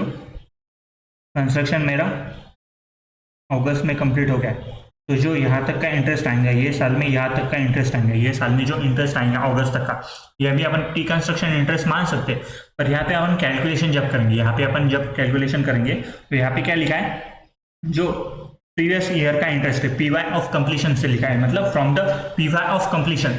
प्रीवियस ईयर में ये अगस्त में कंप्लीट हो गया, 23-24 में कंप्लीशन हो गया अपना, तो यहाँ पे जो 23 तक का इंटरेस्ट है यहाँ पे, मतलब 23 तक का इंटरेस्ट है अपना, वही अपन प्री कंस्ट्रक्शन इंटरेस्ट मानेंगे। ये जो अगस्त तक का इंटरेस्ट अपन पे कर रहे हैं, ये जो अगस्त तक का इंटरेस्ट पे कर रहे हैं, उसका तो वैसे भी डिडक्शन मिल जाएगा अपने को, तो अपन वो इसका मतलब प्री कंस्ट्रक्शन नहीं मानेंगे। जो भी 23-24 में जो अपन इंटरेस्ट पे करेंगे उसको हम डायरेक्ट इंटरेस्ट मानेंगे, इसको प्री कंस्ट्रक्शन नहीं मानेंगे। पर 23 तक जो भी इंटरेस्ट अपन पे कर रहे हैं उसको अपन प्री कंस्ट्रक्शन इंटरेस्ट मानेंगे। और 23 मतलब 23-24 में 23-24 से मतलब 5 साल अपन इसका डिडक्शन लेंगे। 23-24, 24-25, 25-26, 26-27 और 27-28, इस 5 साल में अपन इसका डिडक्शन क्लेम कर लेंगे। समझा इतना?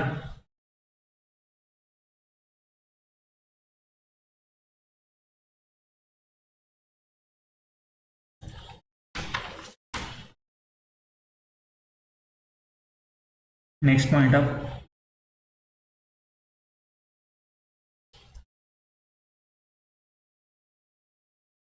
Section number 25A। 24 हो गया, आपने पूरा डिडक्शन का था। अब 25, 26, 27 तो अपना डीम ओनर का था, तो 25 और 26 बचा है अपना। तो लिखो 25A जो सेक्शन है अपना arrears of rent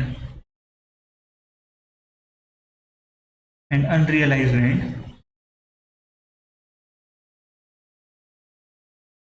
unrealized rent received subsequently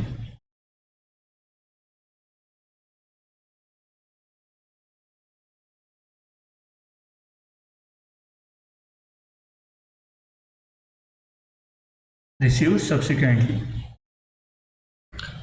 received subsequently। अब जो अनरियलाइज रेंट है, जो अनरियलाइज रेंट वहां से अपन माइनस कर रहे थे, ऊपर देखा होगा आपने जब अपन एक्चुअल रेंट रिसीव्ड और रिसीवेबल निकाल रहे थे, यहाँ पे अनरियलाइज रेंट अपन माइनस कर रहे थे। अगर ये चार कंडीशन हमने सेटिस्फाई कर ली, चार कंडीशन कौन सी, कहाँ पे गई वो कंडीशन, जो भी हो कंडीशन अगर अपने सेटिस्फाई कर लिया, अरे कहा गई, हाँ ये अगर चार कंडीशन अपन ने सेटिस्फाई कर ली तो अपन अनरियलाइज रेंट वहां से माइनस करते थे, अनरियलाइज रेंट वहां से माइनस करते थे। बट अगर ये अनरियलाइज रेंट, जो ये अनरियलाइज रेंट है वो अपन बाद में रिसीव हो गया, अपने को बाद में रिसीव हो गया, अपने को ये अनरियलाइज रेंट बाद में रिसीव हो गया, तब हम इसका क्या करेंगे, हवन करेंगे, हवन करेंगे, हवन करेंगे। तब इसका क्या करेंगे भाई, तो ये जो अनरियलाइज रेंट है जो बाद में रिसीव हो रहा है, जो बाद में रिसीव हो रहा है, जो बाद में रिसीव हो रहा है, क्योंकि अब वही अपन ने तो ये माइनस कर दिया होगा। अगर ये चार कंडीशन सेटिस्फाई हो गई होंगी तो वो चार कंडीशन अगर सेटिस्फाई हो गई होंगी तो हमने वो unrealise rent actual rent receive या रिसीवेबल में से माइनस कर दिया होगा, या फिर जीएवी में से माइनस कर दिया होगा आईटीआर फॉर्म की वजह से। तो ये अनरियलाइज रेंट अपने को अगर बाद में मिला, मतलब 23, 24 का अपना कैलकुलेशन हो गया, पूरा टैक्स भर दिया अपन ने, और फिर अपने को 28, 29 में उसका अनरियलाइज रेंट मिला, समझो 28, 29 में उसका रेंट मिल गया, तब अपने पास वो प्रॉपर्टी भी नहीं, अपने वो प्रॉपर्टी भी बेच दी, फिर भी उसका अनरियलाइज रेंट मिला, तब उसका क्या करेंगे भाई, ये तो अपना इनकम हो गया। तब अगर ये अनरियलाइज रेंट मिल जाता तो अपन इसके ऊपर टैक्स पे करते, पर अभी अपने को मिला ये अनरियलाइज रेंट, मतलब बहुत साल बाद मिला अपने को अनरियलाइज रेंट, तो अभी भी इसके ऊपर अपने को टैक्स पे करना पड़ेगा, अभी भी ये जो इनकम है अपने को हाउस प्रॉपर्टी में कंसिडर करनी पड़ेगी। तो बस फिर बात खत्म। अगर तब मिलता था तब भी अपन हाउस प्रॉपर्टी कंसिडर कर लेंगे, पर ये बहुत सालों बाद मिल रहा है, अब भी मिल रहा है अपने को, मतलब 28, 29 में अपन समझो बैठे अभी, और अभी अपने को रेंट मिल गया है वो हाउस प्रॉपर्टी का, तो अपन ये अनरियलाइज रेंट मिल गया है तो अपन ये हाउस प्रॉपर्टी में ही कंसिडर करेंगे, ये income under the head of house property हम कंसिडर कर लेंगे। तो लिखो यहाँ पे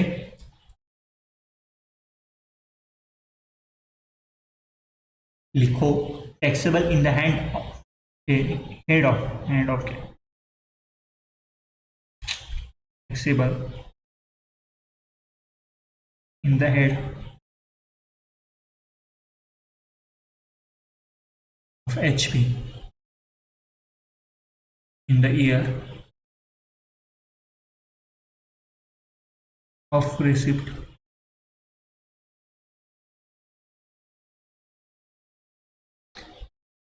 or realization, receipt और realization के बाद डिडक्शन। अब ये जो इंटरेस्ट मिला, ये जो इंटरेस्ट मिला, अनरियलाइज रेंट मिला अपने को, समझो ये 23, 24 का था, 23, 24 का अनरियलाइज रेंट था, समझो 1 लाख रुपए। अगर ये 23, 24 में ही मिल जाता अपने को तो अपन वहां से माइनस करते क्या, वहां से माइनस करते क्या, नहीं तो ये अपना इनकम बन जाता, ये अपना इनकम बन जाता, समझो 1 लाख रुपए ये अपना इनकम बन जाता, समझो 1 लाख रुपए पूरे साल का, ये अनरियलाइज रेंट जो है ये पूरे साल का इनकम, पूरे साल का रेंट था अपना, और पूरे साल का रेंट ही अपना अनरियलाइज हो गया। अगर ये 23, 24 में मिल जाता अपने को, 23, 24 पीवाई है, पीवाई 23, 24 में मिल जाता हमने को, तो ये 1 लाख के ऊपर अपन टैक्स पे कर देते, 1 लाख के ऊपर अपन टैक्स पे कर देते, पर ये 1 लाख के ऊपर अपना जीएवी और एक्चुअल रेंट, एक्सपेक्टेड रेंट वगैरह सब कंडीशन सेटिस्फाई हो गए तो अपना एक्चुअल रेंट ज़्यादा आ गया, एक्चुअल रेंट में से अपन अनरियलाइज रेंट माइनस कर देते थे, पर ये अनरियलाइज रेंट नहीं समझो, ये एक्चुअल रेंट है अपना। ये 1 लाख रुपए अगर मिल जाता अपने को, 1 लाख रुपए अगर मिल जाता तो उसके ऊपर अपन 30% का स्टैंडर्ड डिडक्शन ले लेते, 30% का अपन स्टैंडर्ड डिडक्शन ले लेते और 70,000 अपना टैक्सेबल आ जाता, 70,000 अपना टैक्सेबल आ जाता। पर अपन ये 1 लाख तब मिला क्या अपने को, ये 1 लाख तब मिला क्या अपने को, नहीं, ये अनरियलाइज हो गया अपना, अनरियलाइज हो गया, अपना इनकम जीरो आ गया, उसका ऊपर डिडक्शन भी अपने को कुछ नहीं मिलेगा फिर। पर अब ये 28-29 में अपने को मिल गया, 28-29 में अपने को ये 1 लाख रुपए मिल गया, तो अपन यहाँ से भी उसका 30% स्टैंडर्ड डिडक्शन ले लेंगे और 70,000 अपना आ जाएगा टैक्सेबल, 70,000 अपना आ जाएगा टैक्सेबल। समझा? लिख लो अब डिडक्शन 30% on rent received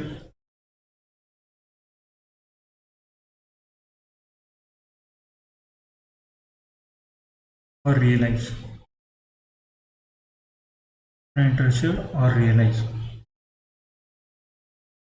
उसके बाद में मैंने बोला था कि ओनर अपने को तब ओनर होना हो, अभी प्रॉपर्टी नहीं रही फिर भी उसको इनकम मिला, तभी भी उसका टैक्सेबल हो जाएंगे in the head of HP. लिखो taxable, taxable even if assessee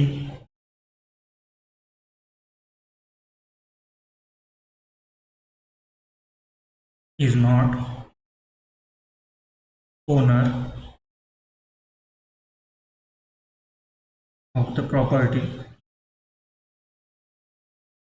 the host property in FY of receipt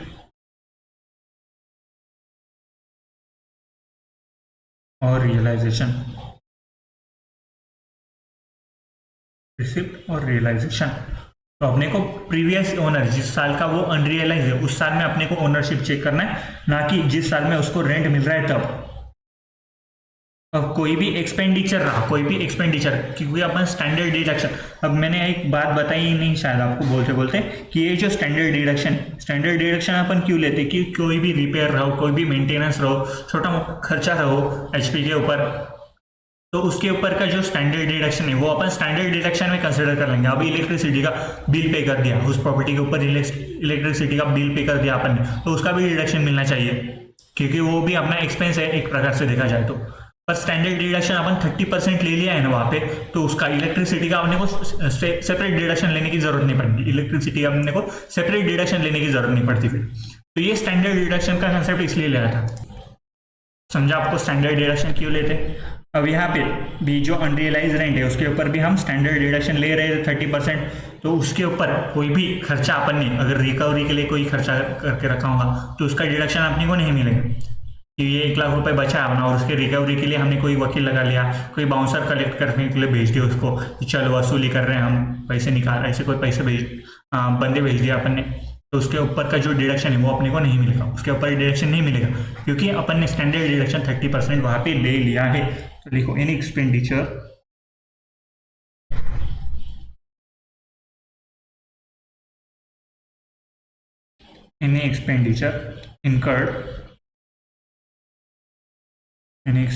incurred for such recovery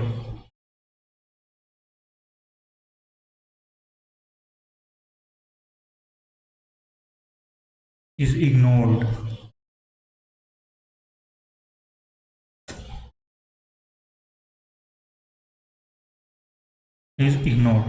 क्या अपने को इग्नोर करना पड़ेगा। समझा? Unrealise rent, arrears of rent और अनरियलाइज रेंट समझा क्या? हाउस प्रॉपर्टी का लास्ट सेक्शन अपना सेक्शन नंबर 26 को ओन्ड प्रॉपर्टी। एक प्रॉपर्टी के 2 ओनर है, एक प्रॉपर्टी के दो ओनर है, तो उसका डिडक्शन कैसे ही मिलेगा? अरे भाई उसका डिडक्शन कैसे ही मिलेगा? तो लिख लेते हैं एक बार, इजी पॉइंट है। तो अगर प्रॉपर्टी सेल्फ ऑक्यूपाइड है,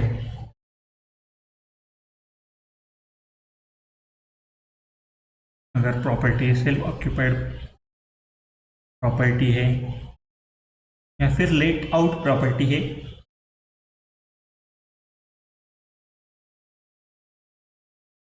या फिर लेट आउट प्रॉपर्टी है।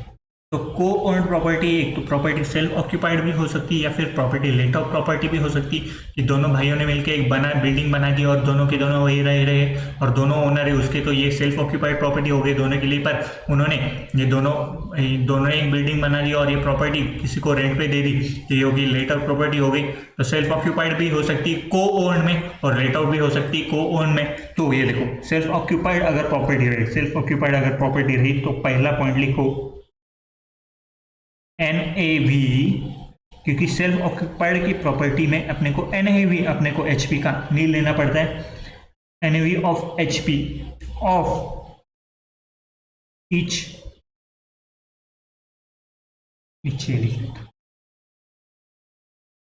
Each co owner will be nil and each co-owner shall be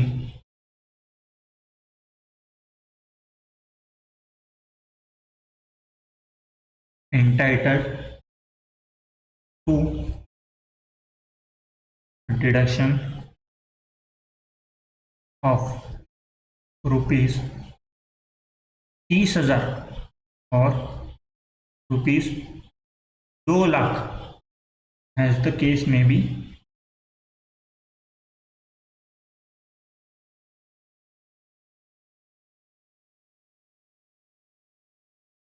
तो 30 लाख या 2 लाख तो उसको 30,000 या 2 लाख तो उसको डिडक्शन मिल सकता है इंटरेस्ट ऑन बोरोड कैपिटल के ऊपर। इंटरेस्ट ऑन बोरोड कैपिटल के ऊपर उसको डिडक्शन मिल सकता है। एनएवी इसका नील आ जाएगा। एसओपी है तो एनएवी अपने को नील कंसिडर करना पड़ेगा। एसओपी है तो अपने को एनएवी इसका नील कंसिडर करना पड़ेगा और डिडक्शन हम ले सकते हैं 30,000 या 2 लाख तक। Aggregate deduction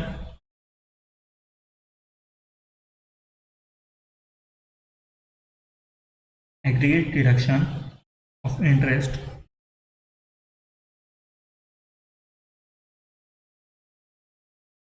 to each co-owner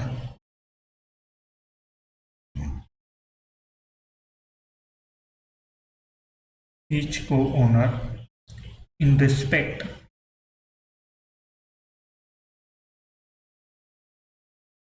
of co-owned SOP and any other SOP can't exceed rupees 30,000 or rupees 2 lakh as the case may be।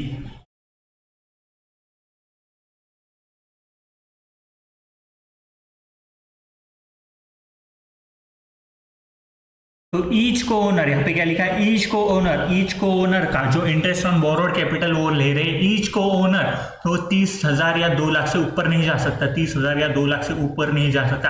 Aggregate deduction of interest to each co owner, aggregate deduction of interest to each co owner in respect of co owned SOP and any other SOP can't exceed 30,000 या 2 लाख। तो मतलब aggregate deduction देखना पड़ेगा अपने को दोनों को owner का, ये 30,000 या 2 लाख से ऊपर जा रहा है या नहीं जा रहा है। तो अपने को लिमिट लगाने पड़ेंगी कि कोई भी प्रॉपर्टी रही उसकी, अगर को ओन प्रॉपर्टी या फिर उसके साथ कोई अगर अदर एसओपी है तो दोनों का इंटरेस्ट मिला के 30,000 या 2 लाख से ऊपर नहीं जाना है। देखो aggregate deduction of interest to each co owner in respect of co owned SOP and any other SOP, co-owned SOP and any other SOP can't exceed 30,000 or 2 lakh as the case may be।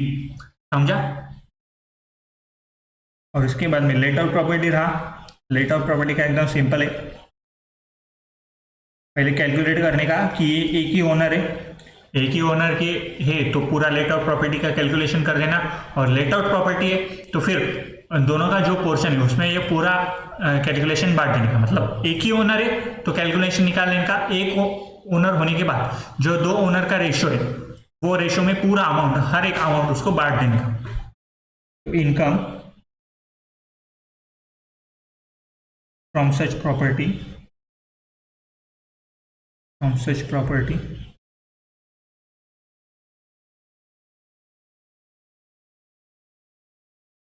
shall be computed as if property is owned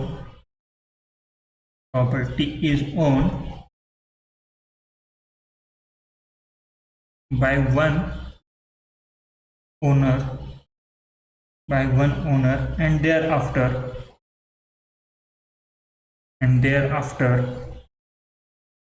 the income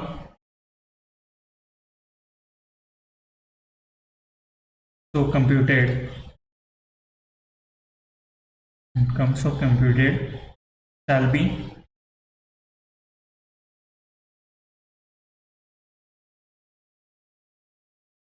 apportionate amongst each co-owner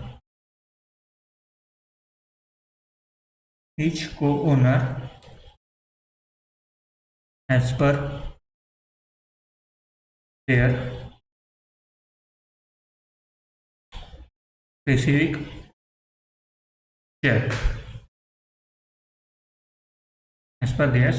share, समझा इतना?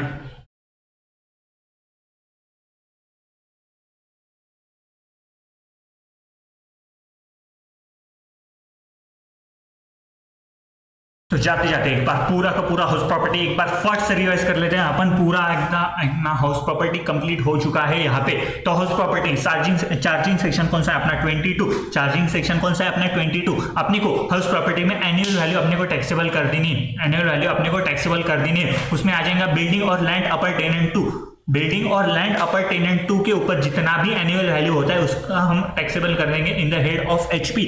उसके बाद में अगर कोई भी property रहे वो सेल्फ ओन अपनी प्रॉपर्टी रहे और उसमें अपन बिजनेस कर रहे हैं तो उसका पूरा इनकम पीजीपीपी में जाएगा, ना कि हाउस प्रॉपर्टी में। अगर कोई भी प्रॉपर्टी है और वो लेट आउट करना उसका बिजनेस है असेसी का, तो वो भी आ जाएगा अपना पीजीबीपी में। अब एक बिल्डिंग में मतलब रेसिडेंशियल बिल्डिंग आ सकता है या कोई भी अदर बिल्डिंग भी आ सकता है, मतलब फैक्ट्री, रेंट, शॉप, ऑफिस, कोई भी प्रकार का हाउस प्रॉपर्टी इनकम हम कंसिडर कर सकते हैं। लैंड अपर टेनेंट तो मतलब गार्डन, गैरेज जो भी हो गया हाउस प्रॉपर्टी के पास में, जो बिल्डिंग के पास में जो भी स्पेस हो गया उसको बोलते हैं हम लैंड अपर टेनेंट देयर टू। उसके बाद में लैंड, वैकेंट लैंड अगर लेट आउट कर दिया तो उसका इनकम पीजीपीपी में होगा अगर बिजनेस होगा तो, या फिर आईएफएस में होगा अगर बिजनेस नहीं होगा तो।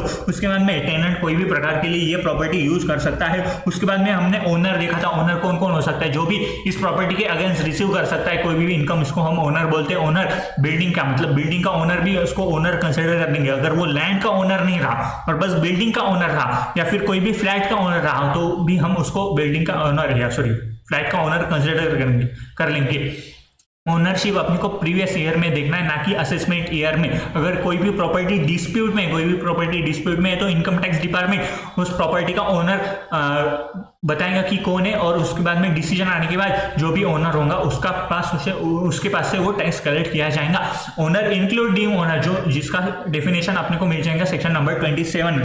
सेक्शन नंबर 27 बोलता है डीम ओनर कौन कौन हो सकता है। कोई भी इंडिविजुअल ने उसको प्रॉपर्टी स्पाउस को या फिर माइनर चिल्ड्रन और स्पाउस को दी इनएडिक्वेट कंसिडरेशन में, तो जो ट्रांसफरर है, जो इंडिविजुअल है, उसको हम डीम ओनर मान लेंगे। उसके बाद में जो इम्पार्टिबल प्रॉपर्टी है वो जो मैनेज कर रहा है उसको अपन डीम ओनर मान लेंगे। जो भी सोसाइटी होती है जिसमें मेंबर जो होते हैं वो उसके डीम ओनर माने जाते हैं। जो भी प्रॉपर्टी किसी भी इंडिविजुअल ने दूसरों को सेल कर दी तो उसकी सेल डीड पेंडिंग है, पर प्रॉपर्टी का सेल कंसिडरेशन मिल गया है उसको और पोजीशन भी ट्रांसफर हो गया, पर उसका सेल डीड पेंडिंग है। तो जिसको भी ट्रांसफर हो चुकी है प्रॉपर्टी, उसको हम डीम ओनर मान लेंगे, कोई भी पर्सन ने लीज पे ली कोई प्रॉपर्टी 12 साल से ज्यादा अगर प्रॉपर्टी लीज पे लेके रखी होंगी तो उसको हम डीम ओनर मान लेंगे। उसके बाद में सब लीजिंग में कोई इंडिविजुअल में अगर ये प्रॉपर्टी लीज पे दी, रेंट पे चढ़ा दी प्रॉपर्टी, तो उसके लिए ये अपना एचपी इनकम हो जाएगा।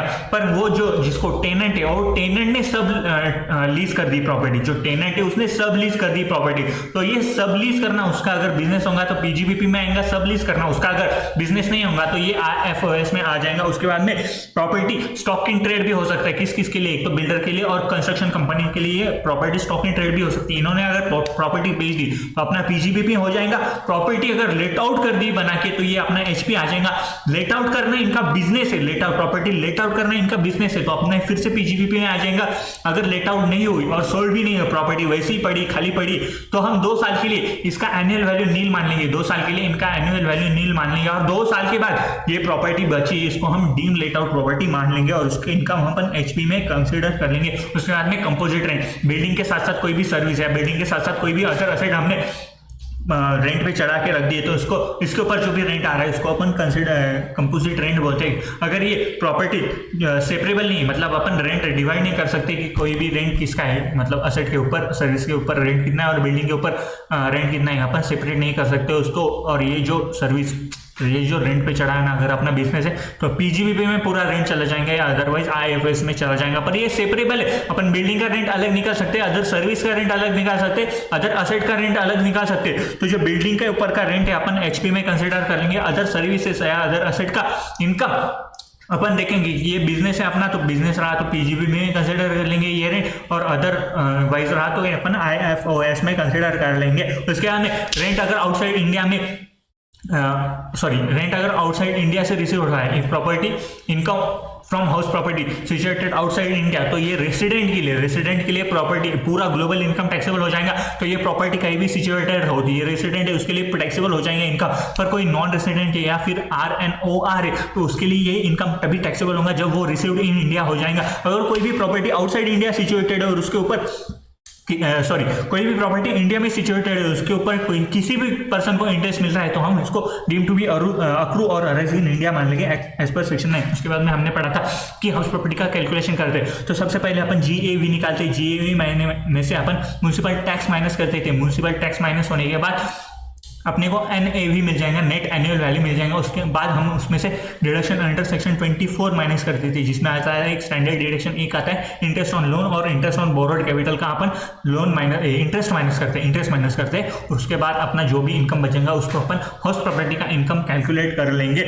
जो भी एक्सपेक्ट अपन जीएवी निकालते तो जीएवी निकालने के लिए हमने कुछ टर्म्स समझने की कोशिश की थी। इसमें फर्स्ट टर्म था अपना म्युनिसिपल वैल्यू। म्युनिसिपल वैल्यू मतलब क्या होता है, लोकल अथॉरिटी ने वो प्रॉपर्टी के ऊपर जितना भी टैक्स जितना भी रेंट कलेक्ट कर सकते वो रेंट का अमाउंट होता है म्युनिसिपल वैल्यू, वो रेंट का अमाउंट होता है म्युनिसिपल वैल्यू। फेयर रेंट मतलब क्या होता है, जो एरिया होता है एरिया वाइज उस एरिया में कितना रेंट कलेक्ट हो सकता है, एरिया वाइज उस एरिया में कितना रेंट कलेक्ट हो सकता है उसको बोलते हैं अपन फेयर रेंट। स्टैंडर्ड रेंट मतलब रेंट कंट्रोल एक्ट के अंदर वो प्रॉपर्टी के ऊपर कितना मैक्सिमम रेंट रिसीव कर सकता है कोई भी इंडिविजुअल, उसको बोलते हैं हम स्टैंडर्ड रेंट। एक्चुअल रेंट मतलब rent receive plus rent receivable minus unrealise rent. उसके बाद हम आ गए थे gross annual value. Gross annual value के कैलकुलेशन करते समय हम देखते थे एक्सपेक्टेड रेंट और actual rent whichever is higher को हम बोलते हैं ग्रॉस एनुअल वैल्यू। तो एक्सपेक्टेड रेंट मतलब क्या होता है, एक तो हायर ऑफ फेयर रेंट और म्युनिसिपल वैल्यू दोनों में से हायर जो होता है उसको हम एक्सपेक्टेड रेंट कंसीडर करते हैं। जो एरिया में स्टैंडर्ड रेंट आ जाता है उसको हम रेस्ट्रिक्ट कर देते कि स्टैंडर्ड रेंट तक, उसको हम रेस्ट्रिक्ट कर देते हैं स्टैंडर्ड रेंट तक, मतलब हायर ऑफ फेयर रेंट और म्युनिसिपल वैल्यू पर रेस्ट्रिक्टेड टू स्टैंडर्ड रेंट, ये अपना बन जाएगा एक्सपेक्टेड रेंट। उसके बाद में एक्चुअल रेंट में आता है received receivable minus unrealised rent. अगर एक्सपेक्टेड रेंट एक्चुअल रेंट से ज्यादा है, अगर एक्सपेक्टेड रेंट एक्चुअल रेंट से ज्यादा है, अगर एक्सपेक्टेड रेंट एक्चुअल रेंट से अगर ज्यादा है ड्यू टू वैकेंसी तो जीएवी अपना एक्चुअल रेंट बन जाएगा, जीएवी अपना एक्चुअल रेंट बन जाएगा, एक्चुअल रेंट अपना जीएवी बन जाएगा, एक्चुअल रेंट अपना जीएवी बन जाएगा। उसके बाद अपन आए थे एग्जांपल देखे थे, उसके बाद में अनरियलाइज्ड रेंट की 4 कंडीशन देखी थी, जिसमें ये अगर 4 कंडीशन सेटिस्फाई होगी तभी हम ऊपर से वो एक्चुअल रेंट में से अपन ये माइनस कर देंगे। इनकम टैक्स फॉर्म के अनुसार अब ये अनरियलाइज रेंट अपन GAV में से भी माइनस कर सकते हैं। उसके बाद में हमने पढ़ा था सेल्फ ऑक्यूपाइड प्रॉपर्टी क्या होता है, लेट आउट प्रॉपर्टी क्या होता है, अनऑक्यूपाइड प्रॉपर्टी क्या होता है, डीम लेट आउट प्रॉपर्टी क्या होता है। तो 2 सेल्फ ऑक्यूपाइड प्रॉपर्टी हो सकती है, 2 सेल्फ ऑक्यूपाइड प्रॉपर्टी हो सकती है। अगर मेरे पास 2 प्रॉपर्टी और मैंने ये लेट आउट प्रॉपर्टी कर दी है, मैंने रेंट पे चढ़ा के रख दी, तो इसको हम लेट आउट प्रॉपर्टी ही बोलेंगे। पर मैक्सिमम 2 अपन सेल्फ ऑक्यूपाइड प्रॉपर्टी रख सकते हैं, मैक्सिमम 2 सेल्फ ऑक्यूपाइड प्रॉपर्टी रख सकते हैं। तो 2 सेल्फ ऑक्यूपाइड प्रॉपर्टी रही तो उसका एनुअल वैल्यू हम नील कंसिडर करेंगे। अगर 2 से ज्यादा प्रॉपर्टी रही तो 2 से ज्यादा अगर प्रॉपर्टी रही तो जो कोई भी 2 अपन सेल्फ ऑक्यूपाइड कंसिडर कर लेंगे और उसके बाद में जो भी प्रॉपर्टी बची उसको हम डीम लेट आउट मान लेंगे। उसके बाद में हम आ गए थे म्यूनिसिपल रेंट क्या होता है। म्यूनिसिपल रेंट मतलब प्रॉपर्टी टैक्स, कॉर्पोरेशन टैक्स, इसको हम म्यूनिसिपल रेंट बोलते हैं। ये पेमेंट बेसिस पे अलाउड होता है, कैश बेसिस पे अलाउड होता है, पेमेंट बेसिस पे अलाउड होता है, कैश बेसिस पे अलाउड होता है। उसके बाद अगर क्वेश्चन में पेमेंट की वैल्यू देके रखे होंगे कि इतना टैक्स पे हमने पेड करके दिखा है तो उसका डिडक्शन मिल जाएगा। पर अगर अपने को परसेंटेज देके रखा होगा, अगर अपने को परसेंटेज देके रखा होगा तो अपन GAV का परसेंटेज नहीं लेंगे, GAV का परसेंटेज नहीं लेंगे, हम म्यूनिसिपल वैल्यू का परसेंटेज लेंगे, हम म्यूनिसिपल वैल्यू का परसेंटेज लेंगे। उसके बाद अपन ने आज चालू किया था सेक्शन नंबर 24 जो आता है डिडक्शन ऑफ NAV। तो अगर प्रॉपर्टी लेट आउट है या फिर deem let out property let out है या फिर डीम लेट आउट प्रॉपर्टी, तो न्यू स्कीम रहो या ओल्ड स्कीम रहो, अपने को स्टैंडर्ड डिडक्शन 30% मिल जाएगा। Interest on borrowed capital, interest on loan अपने को फुल अलाउड हो जाएगा।